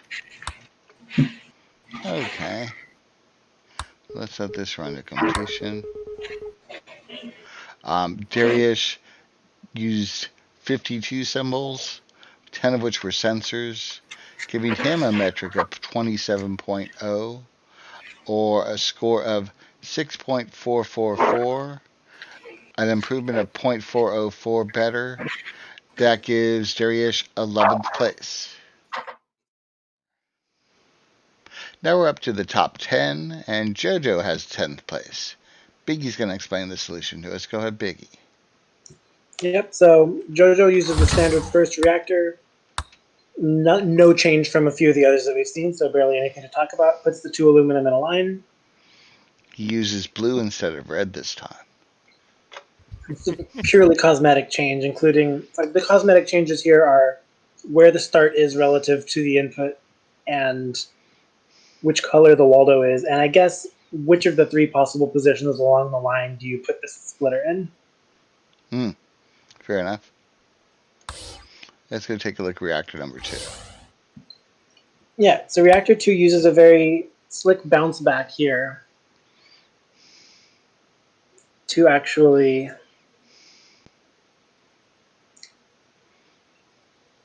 okay, so the first thing that's notable at this speed, I guess, is the fact that it handles the top half and then the bottom half.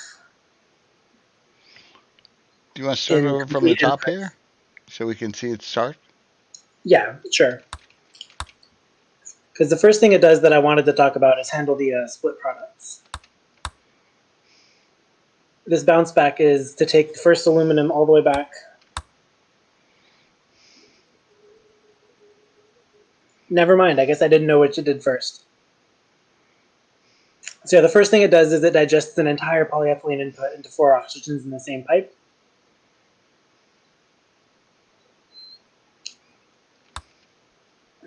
Yeah, we could have watched this one slightly faster. And then once it has done that, it does the bounce back. First with the aluminum already bonded into an iron to make yttrium, and then the second one is just a lone aluminum. And that's a pretty slick approach here. It helps a lot because the fact that you have 2 different pipes, so you don't have to really care about the ordering. But it means that the 4 aluminum oxygen yttrium oxygen pairs can be deposited in any relative order, and in this case it's all 4 oxygen and then the 2 aluminum, 2 yttrium. And this is a very elegant reactor. It takes only 18 points to do this job. With red on fuse hammer, which is a very convenient approach. Okay.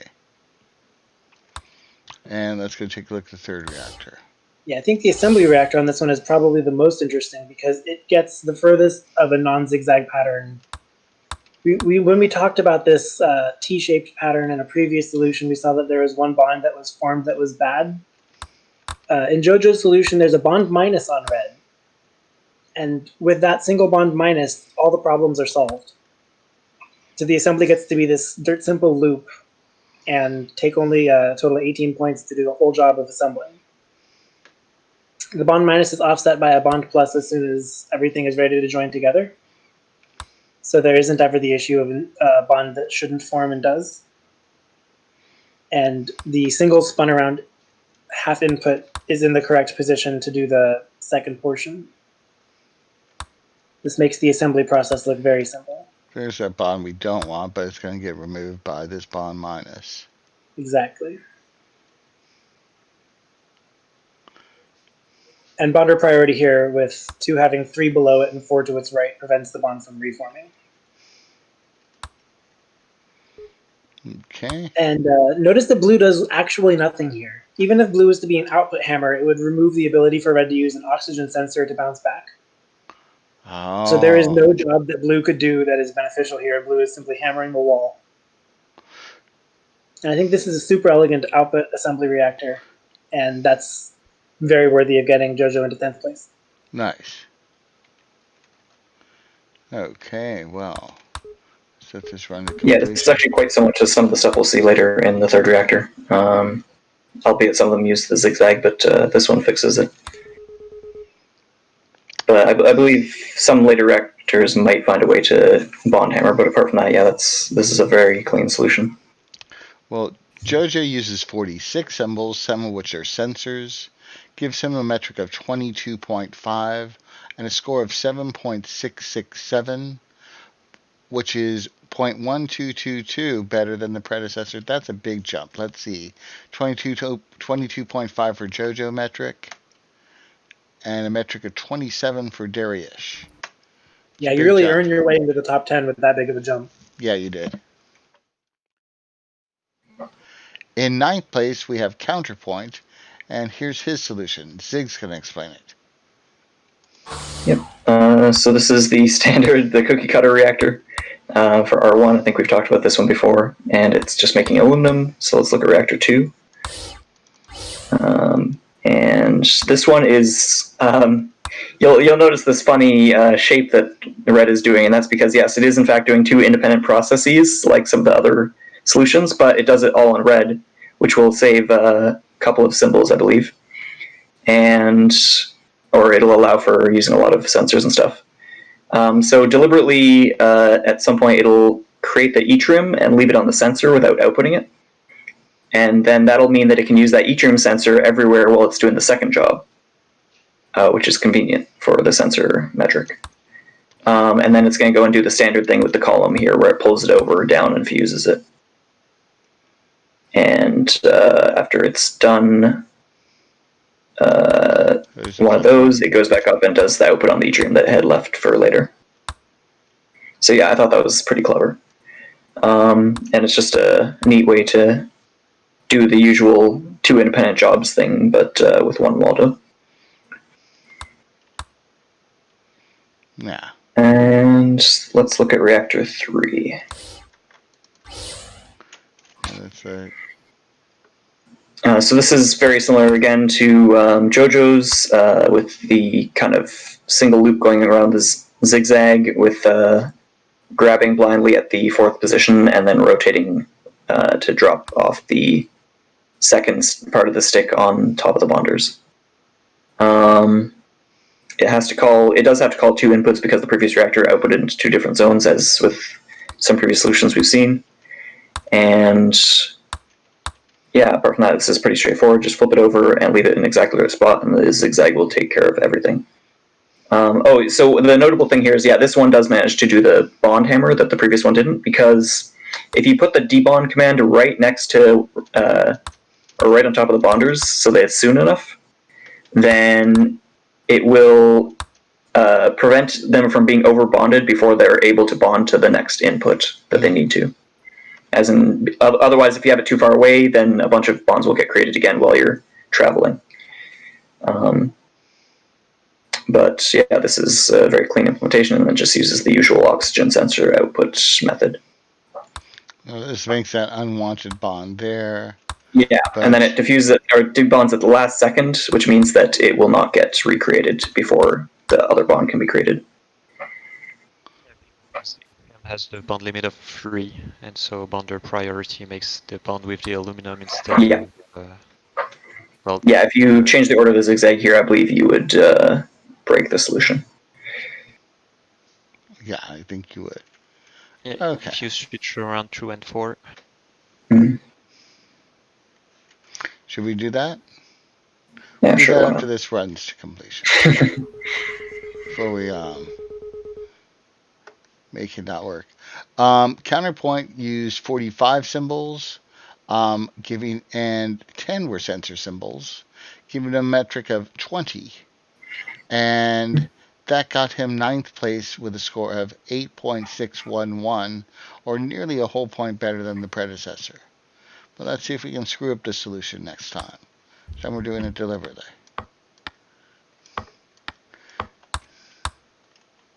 So this should run fine, yeah, for the first tick, and then the second one it crashes, yeah, because it'll recreate the double bond instead of debonding and then creating the second single bond. Or it'll still debond, but the double bond will steal it instead of the second single bond. Crashed earlier than I expected it to, but for reference of anyone who is watching this who hasn't read certain wiki pages, it's right and downward are which direction the bonders try and attempt to bond in, and they always go. So the bonder number 1 will first go right and down, then bonder number 2 will try and go right and down. So that's why, that's how these in particular work. So because bonder number 4 is now the main one there, it's going to be too late.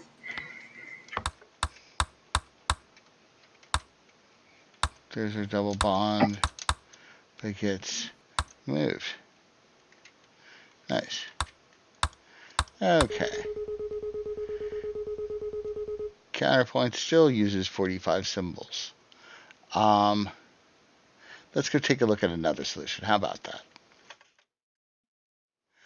In 8th place, we have DariusOne, and here's his solution, and Brookie is going to explain it to us. Go ahead, Brookie.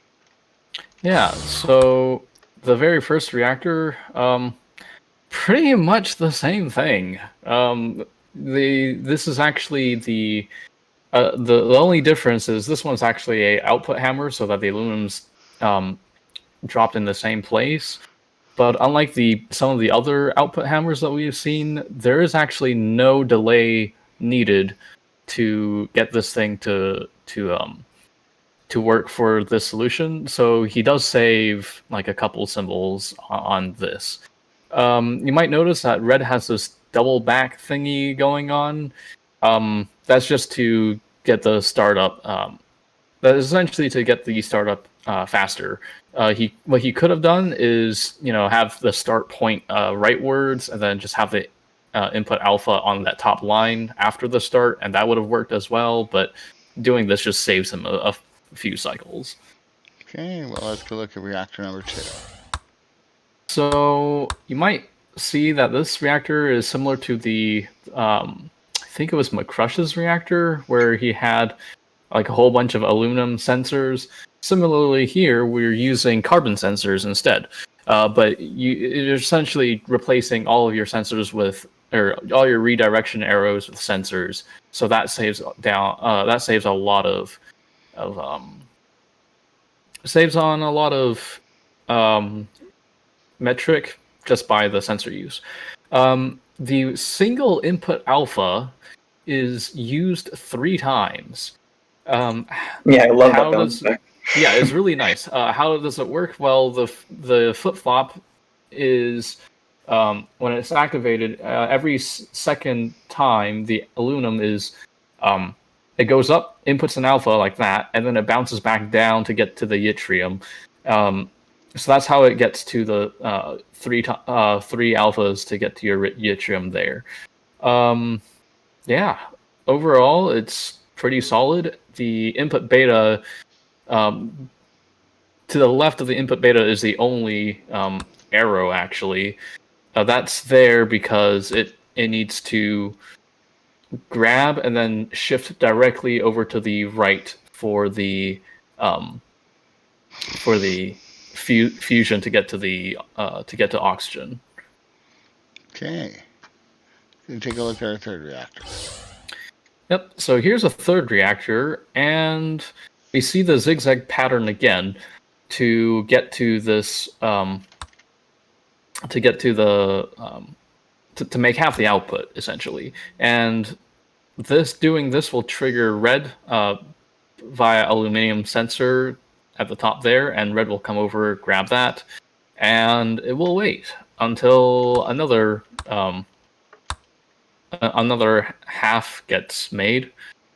One thing to note is that because he's using blue to in a line to double back, he does have to use a bond minus to make sure he doesn't form any extraneous bonds. And then a single flip-flop allows him to detect when he needs to output. Okay. Let's watch this one more time.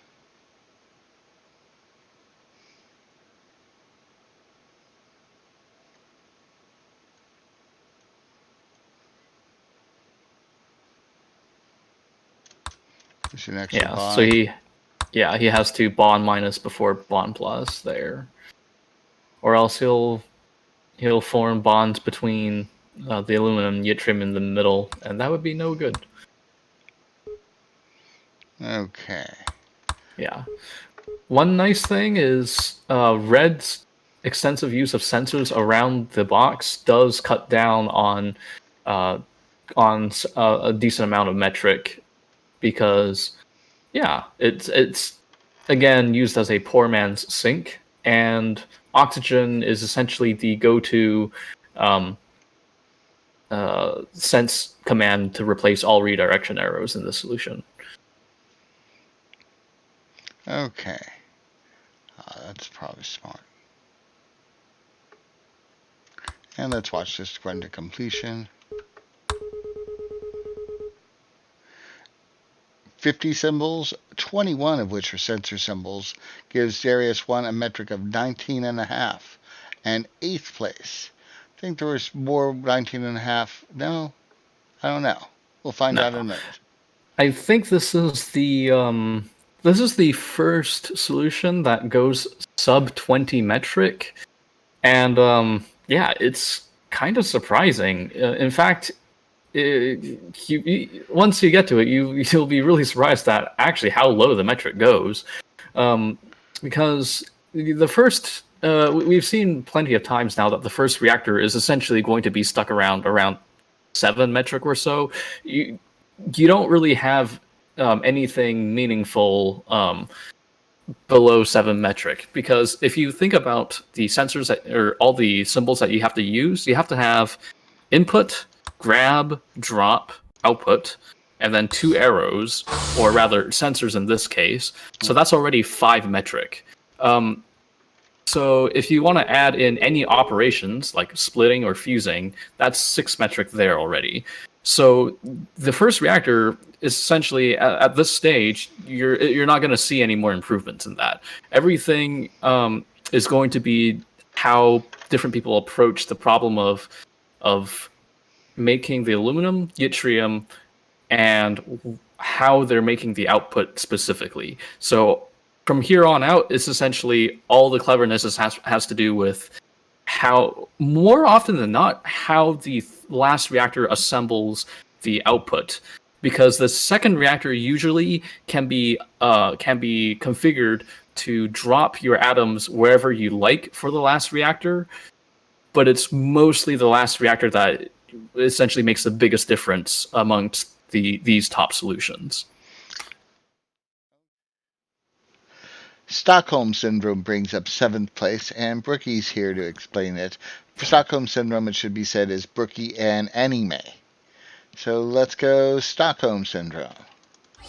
Yeah, so the first reactor, instead of doing the line loop, we're doing the box loop. I'll get into why we do that in a second, because it all has to do with the second reactor.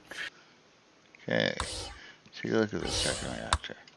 Yeah, so the reason why I did the box loop instead of line loop is we can reuse that grab, because what I'm doing here is with the polyethylene, you have to use a grab if you're fusing in from the left side, because the second fuse will automatically cause your Waldo to drop whatever it's holding. So that's why I have red grab on the fusion target, and I'm reusing that grab for the aluminum, and that's the only reason why my first reactor is a box loop. Oh. I'm instead of doing what most people did, which was they dropped aluminum and yttrium and in a separate thing completely different from the oxygens. I actually drop yttrium, aluminum, and oxygen all in the same output on the same in the same spot. This is just something that I went with. The nice thing about it is whenever I drop an oxygen, I can sense it, and I can automatically special case out every other drop. So that's how I alternate, really easily alternate between oxygen and the yttrium or aluminum thing. Okay. There's our flip-flop. Yeah, so the flip-flop determines whether or not to create a yttrium or continue on with aluminum. It's worth noting that this is as efficient a second reactor as the top two solutions have, and all of you did the same thing, which is increasing the symbol count in the first reactor to make the second reactor's job a bit easier. Yeah. So it's interesting to see. There's no solutions that have the theoretically minimum first reactor without the second reactor increasing in symbol count comparatively to some of these solutions. So, in the third reactor. So, I want to quickly mention that the name of this solution is called self-setting 18.5. 18.5 is the metric, but why is it called self-setting? Well, if you look at where blue start is right now, that only runs ever once. Blue will go downwards, input a beta, grab and drop an oxygen onto this onto the sensor down there. That's to set up using sense commands instead of redirection arrows for literally everything else in the solution. Well, let's go take a look at that start. Yeah. So you're paying one symbol to save a whole lot. Yeah. It's that drop symbol right there. In fact, I actually had to do this, or Anime was actually the one who helped me find this out. I had a very similar solution to this, where there was like one or two like arrows that I couldn't figure out how to get rid of, or it just was left in there. And Anime found out that, well, turns out once you've actually dropped on it, you don't actually need arrows at all because all the sensors work already. The reason why the input beta is actually after the grab is because I need to actually, when the blue starts up, it'll actually set that flip-flop, and I need that flip-flop to be unset. It is very, very important. Because that flip-flop right there actually determines whether or not I'm grabbing onto an oxygen or one of the metals. And in fact, I have to be really careful about preserving the parity of that flip-flop, because how this solution actually decides to output is that it'll sense aluminum, and that'll sense, okay, I've made a full output. But when it actually hits that spot, there's a unformed bond, so the aluminum actually double backs on that line to form the last bond, and then it'll output. But the problem is, by doubling back, I've set the parity of the flip-flop wrong, so I have to go back through the flip-flop to unset the to reset the parity. So, yeah. Okay, and let's watch this produce one more output, and then we'll run. That being said, this reactor is probably the weakest, I should say, the least optimized of all the reactors because red isn't doing anything whatsoever. Um, I don't know. I haven't really looked into improving this because I felt like if red was ever going to do anything, it probably involved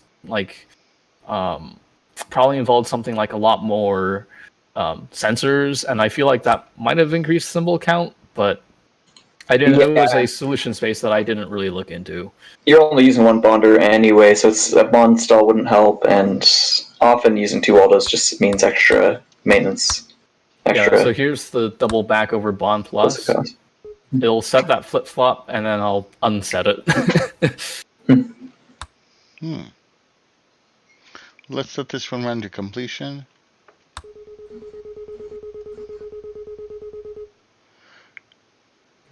$49 symbols, 21 of which is sensor symbols, gives Stockholm Syndrome a metric of 18.5, or 17th place. Excuse me, not 17th, 7th. 7th place. That gives Stockholm Syndrome a score of 9.441, or just over a half point better than the predecessor, 0.527 better, in fact. Nice job, Brookie. Nice job, Anime. In 6th place, we have Team 87. Team 87 is Gigs and Resunes, and Gigs will explain it to us. Go ahead, Gigs. Right, so Resunes and I didn't really take advantage of the metric. We have the lowest symbol count in any submission, but we also have the second lowest sensor count. So yeah, that's a bit too bad. All that practice the previous week didn't really serve you all that well. You had more. Yeah. Go on. Imagine if we hadn't practiced. So yeah, we have the first reactor the same as anyone else. Wait a minute, there's this output. What's that spelling? I can't read. It's saying Team France. Team France. Let's go to reactor number 2. Reactor number 2. So yeah, this is a fuse hammer. Maybe we can start over from the beginning. We have the double back with the yttrium sensor. Well, first a bunch of priming. And yeah, we have the double back with the flip-flop and yttrium sensor that is going to allow us to hit the single input alpha command 3 times, right here. Otherwise, we make the oxygen over output omega, and then just grab the metal, either yttrium or aluminum, and drop it on the sensor. And so when it's yttrium, we eat the bounce back, and we just have an aluminum on the fuser. Nice. So yeah, as with the rest of our solution, there aren't many sensor symbols in there. So even though this is 17 symbols for the reactor, it's still 16 metric points. So better has been done already. Okay. Well, let's go take a look at move to third reactor. And we've seen something very similar with JoJo, and I don't remember. JoJo and I believe Counterpoint. Yeah, I think so.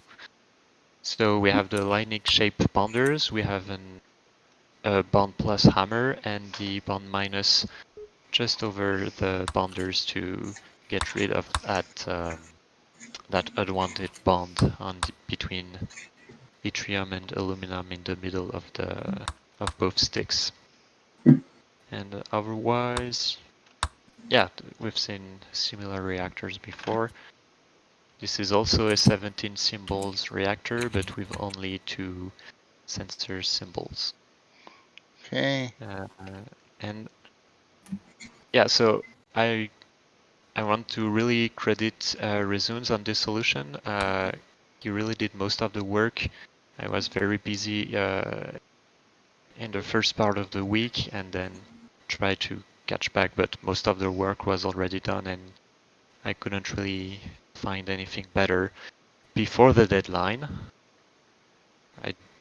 I did found a small improvement, one symbol improvement after the deadline, but oh well, that's too late. Do you still remember what it was? Yeah, we We'll can get to showcase that. it afterwards. Okay. Well, let's run to completion. So yeah, we were still pretty happy with the lowest symbol count in any scoring solution. That's pretty. And thanks to Rezunes for this. 41 symbols, of which only 5 were sensor symbols, giving Team 87 a metric of 18.5. I believe the previous one also had a metric of 18.5, but this has better cycle count. Let's just go see. Yeah, about 3 or 4, 3,500 cycles faster. 16,741 or 17,365. Yes. Okay. That's interesting. There's the improvement in the last reactor for a 40 symbol count. You need to move the sensor, the one on the right, and have it to the left of output omega. Output omega? Yeah. Oh, right. You need to output on omega too. So yeah, two rows down. One more row down. Okay, here is good. Here? Yep. No, one column to the left. Got it. Okay, this is good. And yeah, the issue is that we ignored the power of grab drops. So the drop and grab on the bottom columns need to be grab drops. Yeah, that one. Yeah, this is something we're going to see in Andy's solution, I believe, and I forget if anyone else did it. Like that? Yeah, like that. You have the start symbol just before the second grab drop. Yeah, here. So you remove the the aluminum sensor. You move to the left of the start. The other one you move just above that one. The other aluminum sensor command. Yeah, so it just cuts out early before grabbing it the second time. You move. You can actually have blue hammer output omega. Blue hammer output omega instead of bomb plus? Yep. It saves the cycle.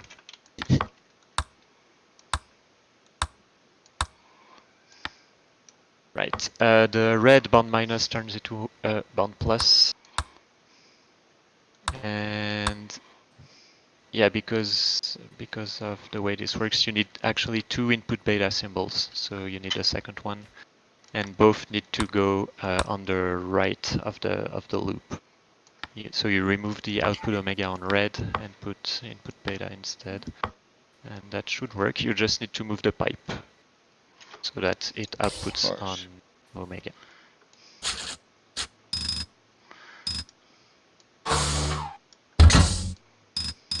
Like that? Yeah, it should work. It's slightly different than what I have on my screen, but yeah. Wow. So yeah, this is 16 symbols for the third reactor. We'll see that there's even better, but I won't spoil which symbol is saved because it's pretty damn good. Okay, so this would be 40 symbols instead of 41. And would that have given you a metric of 17.5 or 18? Yeah, 17.5, yeah. Oh. For a podium. Wow. Oh. That's really scary. In 5th place, we have Team Lazy and Logggy. That's Lazy Comet and GG Gall. And Biggie Mac's here to explain it to us. Go ahead, Biggie. Yeah, so here we have another example of a team, and this is another example also of somebody who had more symbols than the person that they beat, but won because of a better use of sensor symbols. Where you see this team has 44 symbols in total, but has 11 sensors to bring them down to in the same metric as Team 87, but slightly better on cycles for the tiebreaker. Now, Reactor 1 is the identical split line, 6.5 points, nothing new here. Let's see what they do with it in Reactor 2, though. Now, similar to some of the other solutions we've seen that have a lot of their arrows replaced by sensor symbols, Lazy and Logggy are using hydrogen sensors, and they actually have both hydrogen sensors depending on where the position of the polyethylene partial is active. So if it's in the lower position, then it'll activate them. If it's in the higher position, it'll also activate them. It's working because of the OR effect of the two sensors. Okay. And using that, it's possible to do this loop and always have the hydrogen sensors active when they need to be. Now, how do they actually distinguish aluminum from yttrium? There's a flip-flop on the right-hand line that will hit input alpha 2 extra times every other time. If it doesn't get procced, it's going to take the two hydrogen sensors along the bottom and make the same path up to that user, but without hitting input alpha twice. And so that's just the quick, easy way that every other time it's going to add two of these in alphas. And because the loop reuses one of those in alphas all the time, it's going to be a 1 or a 3 aluminum accumulation before it hits that drop, which very cleanly causes it to put aluminum or yttrium on that one tile. And you see that there's like a chess knight's move in between their aluminum drop-off and their oxygen drop-off. Right. The way that their third reactor is structured, it doesn't particularly matter as long as they are staggered on different rows. The distance of 2 is just the fastest option. Okay. Let's go take a look at the last reactor before I sneeze. Go ahead. Okay.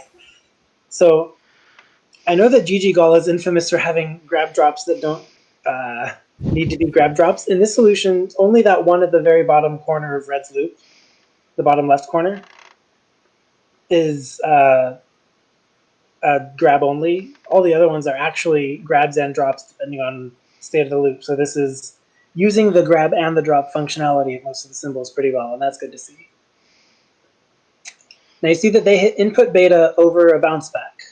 Right. That causes, whenever the oxygen sensor isn't blocking it, it causes there to be an oxygen and a metal to be input, which is convenient because it means that that grab drop will grab the oxygen, or grab the metal, I guess, and put it into that zigzag bonder in the proper way.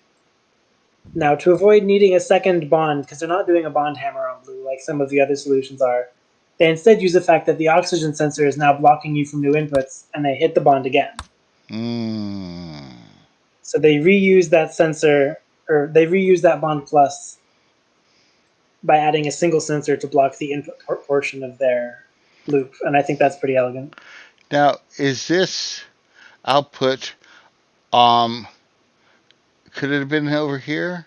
I mean, is Blue doing anything significant other than timing the drop output?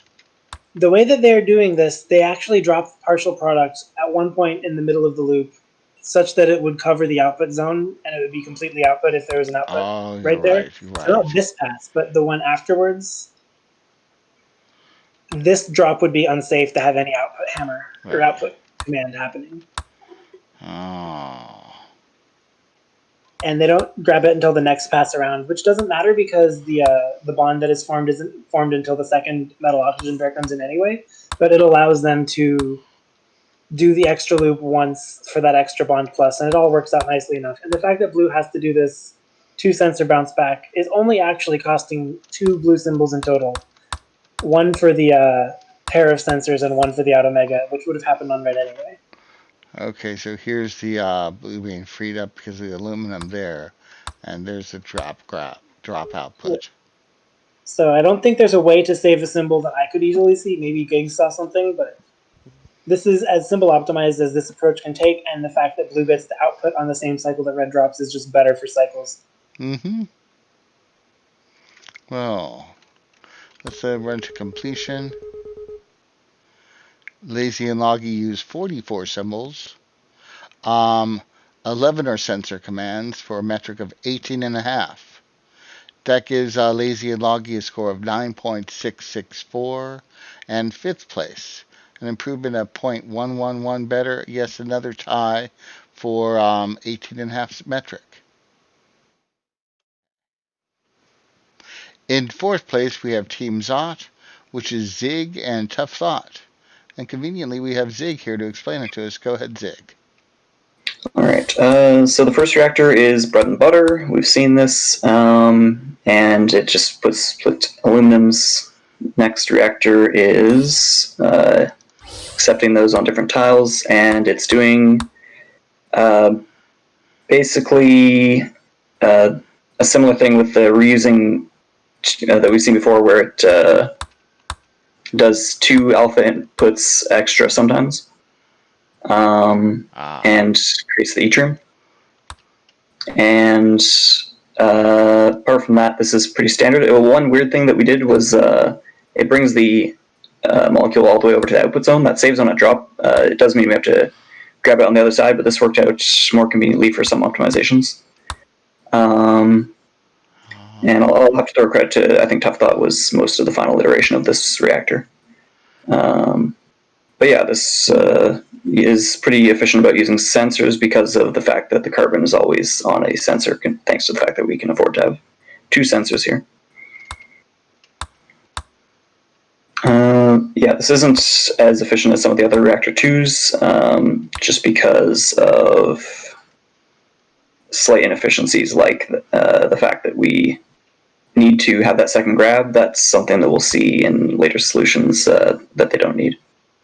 Second grab. Here's one. The second grab for the polyethylene. There's the grab over the original input slot and the grab for where we left it behind. Just because we wanted to avoid that drop, but okay. Well, let's go take a look at reactor number 3. So this is very similar to what we've already seen. One thing we do funny is at the very start, you might want to play it back from the very start, is this start runs backwards, hits an in beta, and does the grab drop that we've seen some other solution used. I believe it was brookieoz. Yeah, so we do the same thing so that we can use yttrium sensors everywhere. Yttrium. And the usual bond hammer solution otherwise with the we did not find the way to get the grab drops out, or the grab drop in the omega output zone. We got a bit hung up on whether we could bounce back and fix it, bounce back toward the grab drop after already having grabbed it, instead of using sensors to cut out early between the grab drops, which is the trick that is necessary. Yeah. There's our oxygen sensor. Yeah, we use the oxygen sensor for the standard approach, and the yttrium for the bounce back. With the drop at the beginning, you add a symbol, but since that allows to use 3 sensors, yeah, it was worth half a symbol save. That's nice. Or was it 3 or 4? No, it was 3, I think, because we could have done the other yttrium sensor differently if we wanted to. Yeah, you can have an oxygen sensor and output after going back. Mm-hmm. I think this one just saved like 1 or 2 cycles or something. Yep. And yeah, I'll mention in a previous iteration we also did something like this in Reactor 2 where we threw a polyethylene across the reactor, but that one was a lot messier original version, so fortunately Tough Thought found a way to clean it up that didn't require doing that. Nice. And yeah, that's about it. Well, that's about it, he says. That is about it. 45 symbols, of which 14 were sensor symbols, giving Team Zought a metric of 18.0 and an even 10.0 score, or an improvement of 0.336. Nice job, Zig. Thanks. The next solution's by Team Random Element. Team Random Element is me and Chaboka. I must say I've got to give Chaboka most of the credit for this solution. He really did a great job. Now, our first reactor is, yes, the standard in red. Iron turned into a pair of aluminum. So let's go take a look at reactor number 2. And the first thing we do is we input a polyethylene right away. We're going to need this there all the time because we got hydrogen sensors in place of arrows. We're going to convert first row into an oxygen and drop it off. Now, we don't have an yttrium already on the output, so we're going to go bounce, bounce, bounce, and now we get our yttrium. We're going to grab it and drop it on this spot, which makes this serve sort of like a flip-flop. We're going to take our next row, make it be an oxygen, and drop off the oxygen. This time we've got our yttrium there, so we're going to output it and the oxygen, grab the aluminum, drop it off, and we're going to take our next row of the polyethylene and make it into an oxygen. And here comes the yttrium. And finally we get, now since there's no carbon here, we know we're sensing over here, we're going over here, and we're quickly getting back our new polyethylene so our hydrogen corners are all active. And there we drop off the oxygen. Aluminum, oxygen, there's our yttrium, and another oxygen. Aluminum. Okay, let's go take a look at reactor number 3. I'm going to speed it up until we get an output done. Okay, here we go. Blue's inputting alpha. It already inputted one going right. Actually, let's just start it over. Here's our input alpha. It's going to input one. It's going to be an oxygen. And that's going to make this sensor be active. We need that to be always active, otherwise we'll fall off the map. Here's our yttrium. Our oxygen moves over. And we're going to do the same thing with the aluminum coming in. And we need this bond minus to get rid of any extraneous bonds we don't want. We needed 2 bond pluses. You'll see why in a minute. And the first half will be sensed by red when we get the yttrium over here. Red's now ready to go. It's going to grab it. It's going to turn it around. We managed to save 2 rotates by having it bounce back over the same rotate. That was really a late feature. It was a good one. And we're going to do the second row. Here's that unwanted bond that we'll get rid of with this bond minus sign. And yttrium was sensed. Red goes down. But this time there's an aluminum here. So it's going into its output routine. Drop an output. And ready to reset. And I'm not sure we need to see this again. And this gets us a cycle, 47 symbols, 18 of which were sensors, giving us a metric of 18.0, which is the same as I believe Team Zought before us. But we had a slightly better cycle count, which gave us the 3rd place, which is the best. It's a really good result for both Chaboka and for me. Crazy. We were very happy. Oops. I didn't mean to go that direction. I meant to go there. Team Zought had 18 and 13,370, and we had 12,715. Oh, cycle broke us by what, under 1,000?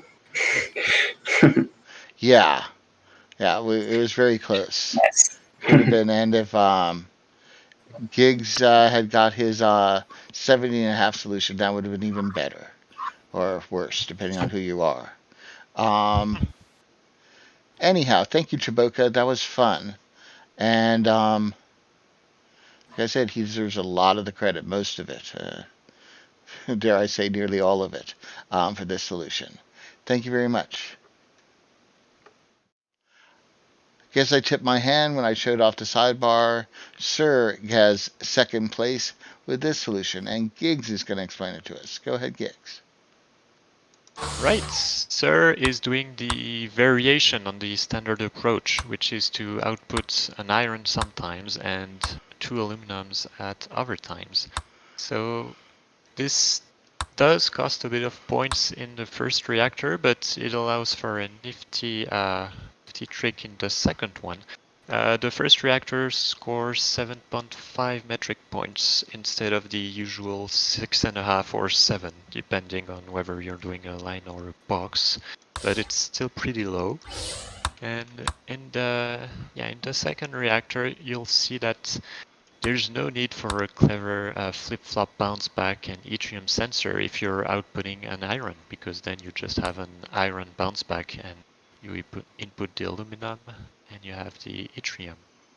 So that's making the yttrium making even simpler. And that's actually the lowest symbol count for any second reactor solution. This one is 16 symbols.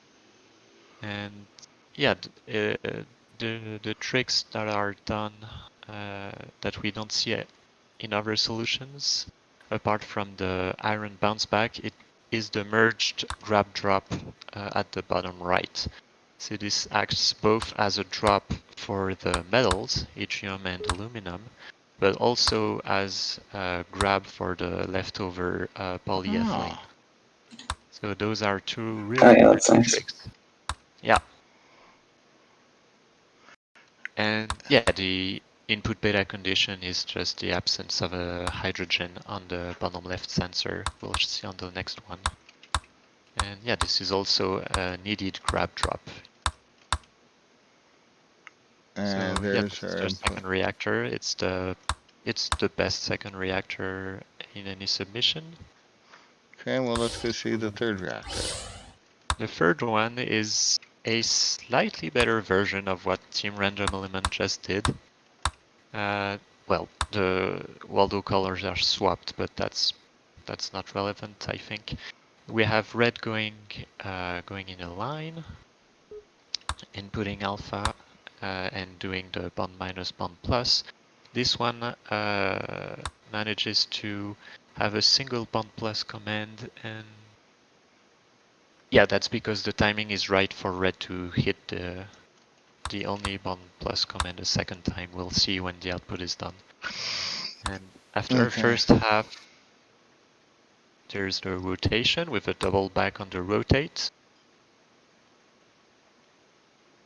When the other half is done, I think, yeah, you'll be able to slow down and see that how the timing works for that last bond plus. Okay. Here we go. Here we are. And just before it moves, bond plus here. And then nice. grab and rotate. So that's how Sir saves half a metric point over you guys, I think. Yeah. Actually, and 1.5. 42 symbols. Weren't we 18.5 and Sir shows 17?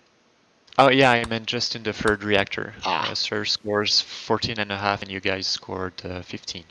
Very nice. So yeah, 42 symbols. Biggie will like that symbol count. Yeah, it's a great solution. I don't have anything else to add. Okay. And there we are. And that's a run to completion. Sir's 42 symbols, with 10 sensor symbols, gives him a metric of 17.0, a score of 10.712, or a 601 improvement over our solution. Let's just see. 17 versus 18.5 gives him greater than half a point improvement. Very nice, Sir. In first place is Andy. Andy's our leader this week, and he's got this solution, and Zig is going to explain it to us. Yeah, so Andy is frequently seen at the top of the leaderboard, and one of the reasons is he's got this unnatural ability to figure out get the cleanest of way of doing everything and put them all together without any kind of catches involved. So a lot of solutions have flirted with ideas that Andy's played with, but he's put all the pieces together here. So Andy's going to use a box for this first reactor, and the reason is he wants to move these aluminums up a row, which is going to come in very handy for the second reactor, as we are about to see. Apart from that, it's pretty standard and manages to use a bunch of sensors, so because most line solutions have to use one arrow, this actually only costs them like half a point in the first reactor. So the second reactor is where the magic happens. First thing to notice is he's put a sensor over the polyethylene. So that means he gets to use hydrogens everywhere for free without having to make sure that things are on sensors at the right times. And he's just immediately pulling the polyethylene down and fusing it.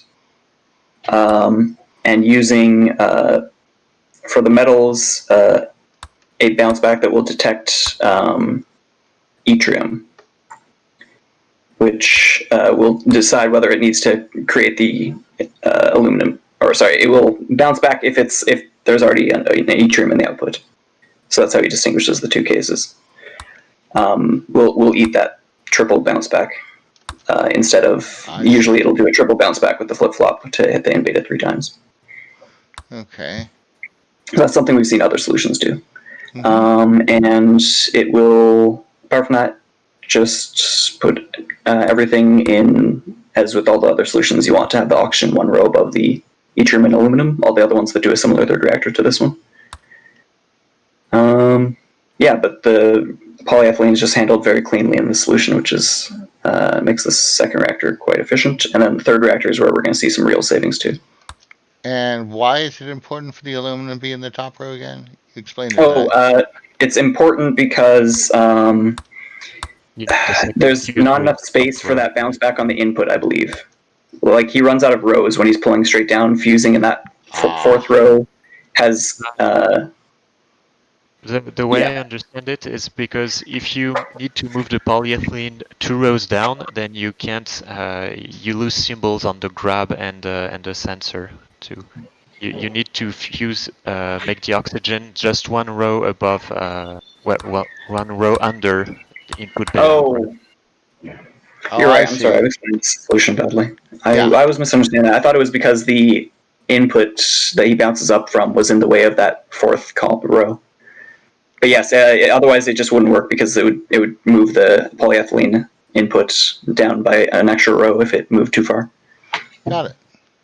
Let's go take a look at the assembly reactor. It looks like we're just in time to see the last output. Yeah, so this looks a little funky, but is basically the same as the other ones. But what it does cleverly is this grab and drop turns into 2 grab drops, as we saw with the optimization that Gigs showed to get down to 40 symbols in that one solution. So instead of, to avoid accidentally grabbing the second time, it's going to cut out in the middle here. We're going to see if we go loop around to the second stick again. Or fast forward to the second half of the construction. We're almost. Yeah, so here normally it'll grab it, flip it over as usual when it hits 4 long, which is the same as all the other ones, but then it'll special case in the second stick to escape before it grabs when it detects aluminum. And then, this aluminum hits one more. Sensor. And also worth noting the input stall, which is nice here that it can do that. So right here it detects aluminum, so now it's dropped it, and it doesn't want to re-grab it, because if it did that, then it would be pulling it all the way around to the loop. So instead it wants to grab the back end and hit the drop again. Or hit the next one as a drop instead of as a grab. And it wants to hit that bottom plus. It does want to hit that bottom plus. That's also a convenient side effect. I believe that might have been fixable without doing an input stall, but I think it was convenient this way. Yeah, the input stall allows to save the second input symbol that was shown in the improvement to our solution. That's the last symbol save. And there was a previous solution I think just did 1 input per cycle, but I don't think that works for a grab drop solution. So yeah, you're right. It was necessary to get that bond plus set the second time. And there's also, I really tried a lot to merge several parts of our solutions to get one that scores better than this. It just seems impossible. All the savings are in this third reactor, which is 1.5 metric point better than SIRS, and so even though the second reactor is a bit more, Yeah, and you need to have a very specific setup in both the input positions and the timing. I'd managed to modify our solution to have something that nearly works, but the timing is off, and so it fails because of the input hammer. So yeah, this is just the best we're going to see. Mhm. Nice job. It's absolutely remarkable. The tagline, Andy, just the best. Yeah. Anyhow, let's go see this run to completion. 44 symbols, 18 sensor symbols gives this a metric of 15.0, which is better than the 17.5 that preceded. Is that right? 17 flat. 17 flat, so it's 2 metric Yeah, points better. two metric points higher, which is huge. That's big. And as you we can had a bunch see, of ties at 18 and a half. Yeah. as you can see, his perfect 12 is 1.288 better than Sir's 10.8 or so, 10.7, I guess it was, ish. Wow, that's a blowout victory for Andy. Nice job. But wait, what would a SpaceChem video be like without bonus solutions? Well, I won't be a part of it. Here we go. Let's go get some bonus solutions. Our first bonus solutions by, yes, Andy, with a solution that uses no arrows, no flip-flops, just sensor symbols. Whoa. And Biggie's going to explain it to us. Let's go take a look at it. Yeah, so it's going to use the same first reactor because that one didn't use any sensors or didn't use any non-sensor redirections to begin with. The big challenges are going to be getting rid of the flip-flop in Reactor 2, which was designed to make yttrium and aluminum toggle, and to get rid of the arrow on the grab in Reactor 3. Let's go take a look how he did that in Reactor 2 first. Here we go. So yeah, in Reactor 2, there's the same input alpha to put the hydrogen on that sensor and make every single other hydrogen sensor start to activate. But now the loop that determines whether or not to do aluminum or yttrium is based on the parity of the first aluminum to spawn, because there are 2 different spawn positions for aluminum. If the first one to spawn is on the right, then it'll get passed in as aluminum, but if it's the first one's on the left, the first grab will miss. The second grab will cause it to be an iron, and then sensors throughout the reactor will cause the iron to do a third pass and make it to an yttrium before it is actually output. Meanwhile, the other condition where you have to know when to input a new polyethylene simply is just a longer loop of hydrogen sensors at the bottom where it'll miss the first hydrogen redirect and hit the second one instead. Otherwise, it's no real logical difference. I think the cool logical difference Andy had to do in this reactor versus the submission was use the sensor and the parity of the aluminum to determine whether to make a yttrium or not.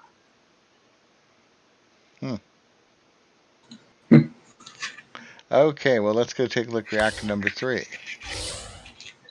And yeah, reactor number 3 has a very unique challenge versus the one that was submitted, in the fact that the blue bottom left corner now, which was the top left corner in the submission, was a grab with an arrow under it. And now you can't do that. You can't put an arrow under a symbol in this solution. So that has to be a sense symbol to get the Waldo to turn, and the grab has to move off of the wall, which kind of ruins part of the approach that Andy had done. It also means that that sensor is not going to be active when it needs to be for the aluminum bounce back around. Because you remember in the submission, there was the bounce around loop that caused it to grab it a second time. Now it only is ever going to redirect in that corner if it's on oxygen. So it has to find a second way of finishing the product. And this is to push it forwards instead of to loop around backwards. And we'll see that when it gets to the completed product. Had to throw in an Everything entire up to that string point drop is to pretty fix much that, yeah. cut and dry clone of the previous. Including the input hammer, which I still think is one of the most outrageous decisions you could make in this. Yeah, in a level where the reactor is doing such different things, the timing them equally is difficult. I mean, in general, in simple solutions, you don't often have your reactors running in tight throughput loops that are always the same length. Well, he just needs to make this one be faster than the predecessor. Yeah, sensor stalling is a reactor intersync, but it still means that you have a very strict budget of how many cycles you're allowed to take before the input hammer brings you a new input and crashes you. Mm-hmm. So yeah, that redirect right there causes an extra bond to be hit and pushes blue into this other part of the rectangle that it doesn't explore in any other case.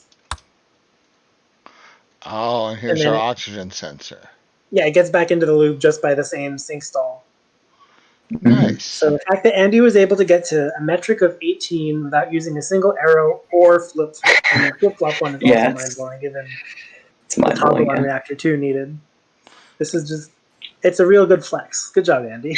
Nice. Well, let's let this flex run to completion. We're waiting for the first output. There it goes. Here's the rest of the outputs. Boop, boop, boop, boop, boop. And 51 symbols, 26 are sensor symbols. That would have given Andy a metric of 18.0, which is damn impressive on its own. Cycle count, I guess, is not important. But that 18.0 is only 3 symbols worse than his submitted solution. Boy. Yeah, the cycle count is a lot worse because the sensor loop taken to try to make sure that you handle yttrium in Reactor 2 is the limiting slow piece, and it travels around the reactor a few times. Which loop is So that? it misses that grab, and then it takes the second one, and that's an iron now, so it drops it, but it realizes it has to pick it back up and turn it into an yttrium, and then it drops it, and then it gets on with its life. Okay. And doing that every single time you output an yttrium is the big slowdown here. Okay. Well, thank you, Andy. The final bonus solutions by Team 87, and it's very different, so it gets its own nuclear math flowchart. Here's Gigs to explain it to us. So remember when IEEE introduced the puzzle and said free reactors was, well, not mandatory, but required. Strongly implied. Yeah, I wanted to explore that. So this is a 2-reactor solution. We forgo the fission reactor because it's not actually needed. But then the math, because this needs to run forever, the math is a bit more complicated. Basically, it comes down to well, per yak crystal you need 4 irons and 4 1/4 polyethylene input.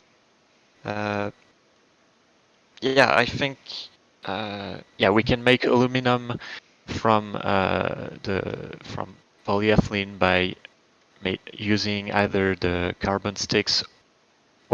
Well, not either, but using a carbon stick and making one into a nitrogen stick, so that the carbon and nitrogen make aluminum, and then you fuse an iron into that and you get yttrium. That's the basic idea.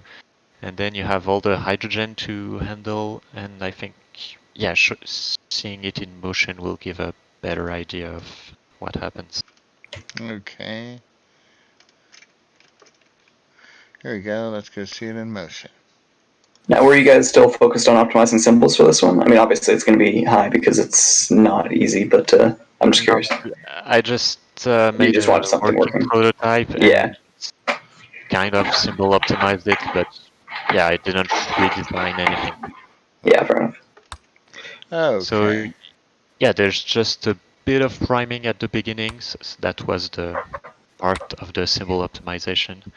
And then, so yeah, we split the outputs. One only gets oxygens and the other gets the completely formed yttrium aluminum stick. And at the beginning, you preload the oxygen pipe, then red handles making the carbon stick for the aluminum, so that makes an oxygen. You get to store the carbon stick out of the way because it needs to be used later.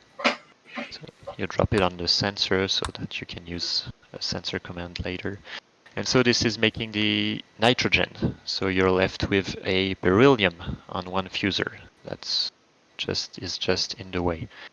Then you make nitrogen, and so you have the 2 sticks that can turn into an aluminum stick like this. And then you fuse an iron into 2 of the aluminums. to get the yttrium aluminum stick. And that's done. It's kind of convenient that you make that stick already. You don't have to send out individual yttriums and aluminums. Yeah, this would be a nightmare. Mm-hmm. And so Blue has two different sync paths to know when to output omega so that it doesn't output beryllium by accident. And then I guess we can show it on the next pass, but basically, since you need 4.5 polyethylene per crystal, what needs to happen is that every 4 polyethylene, every 4 polyethylene, you add a fifth one, so that you don't run out of oxygen in the oxygen pipe. So that's why there is a 5 count flip flop near the left of output omega. 5 count flip flop and red. On blue. On blue. On blue, yeah. That structure is a 5 count flip flop. I was wondering how that worked. Yeah, so it's 21 polyethylenes and 16 irons per 4 laser crystals is the full input ratio. That's painful. It's really not as bad as it sounds. But yeah, it's pretty awful. Oh, there's a second reactor that I guess we can show. I guess we can show a second reactor if you insist. So yeah, this is since we have fully formed aluminum yttrium stick, we can just have a bond plus hammer and trigger 4 input beta symbols in a row. That's convenient. This is going to take a while. It looks like it's almost ready. And then, so yeah, this is going to make a half after inputting 4 oxygens, and then you have a simple flip-flop to know whether to rotate one way or the other and assemble the 2 sticks. So yeah, after making this, we determined that 2 reactors wouldn't be competitive. After making this? It's a good conclusion to reach. I'm glad you got there. Okay, here's our other half. There's a bond plus. Okay, we're done. Nice use of the sensor command to save half a symbol. Yeah, I actually made another version after that used many more sensor symbols and actually a symbol cut, but yeah, who cares? Well, let's go watch it run to completion. The challenge was in the first reactor, and that 5 It's actually pretty fast. Yeah, it is. I mean, compared to the other symbol solutions. It's not that bad, I tell you.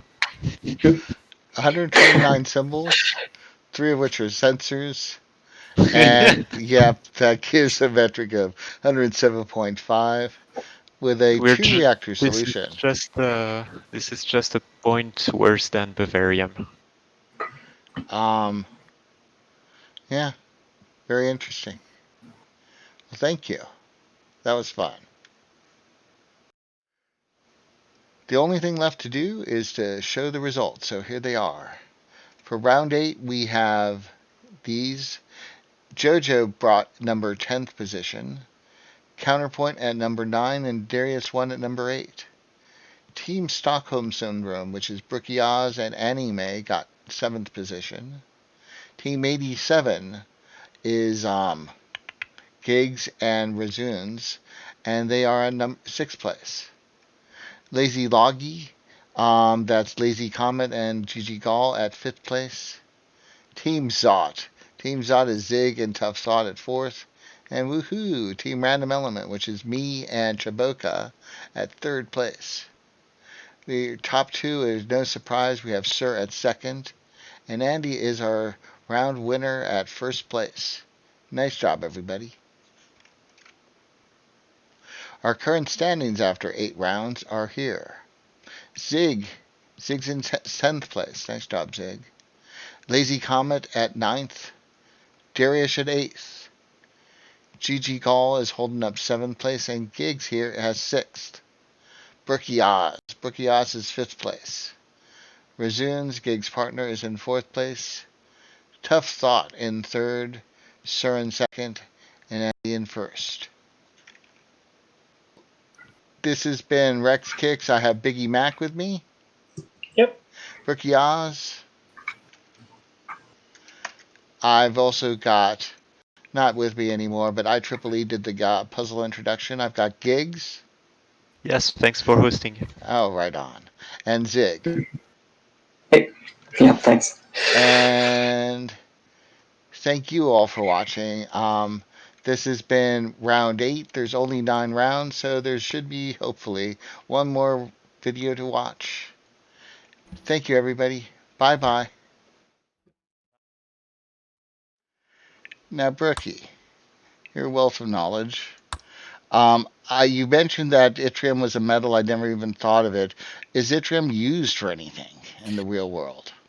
I am actually going to have to check on that. I have worked with yttrium aluminum garnet, YAG crystals in laser prep. This is actually how they are used. The most common use of yttrium is as a beam converter from infrared into that green common laser pointer color. Oh. Well, there you go. Huh. Thank you. Right. So there is the laser application. There's also some LEDs use it. I don't know how. Apparently, it's used for like old red CRT, red colors for CRT televisions, and superconductors. And this is what actually caught my attention because I actually briefly covered this. Yttrium, barium, copper oxide is one of the really high temperature superconductors that was discovered like 10 years ago or something. Not that long ago, but since then, like I think even higher temperature superconductors have been discovered. But yttrium, barium, copper oxide is the most famous of the high temperature superconductors. Very interesting. And I think it was like the first one that was above the boiling point of nitrogen, which, well, liquid nitrogen is a lot cheaper than liquid helium, so that's why it was significant. Sure. Makes sense. Okay. Next up is going to be Team 87. That's Gigs and Resunes. The only thing left to do is to show the results. Here for round 8, we have JoJo at position 10. Counterpoint at number 9. DariusOne at number 0. Stockholm Syndrome, which is brookieoz. Number 8? You said number 0. You might want to... I think we'll start over again. Yeah, I was going to say you might want to start over since you only just started. Number 0. There's one at number 0. Get wrecked, Andy. Yeah. Okay, here we go. Thank you for listening and catching things like that I didn't.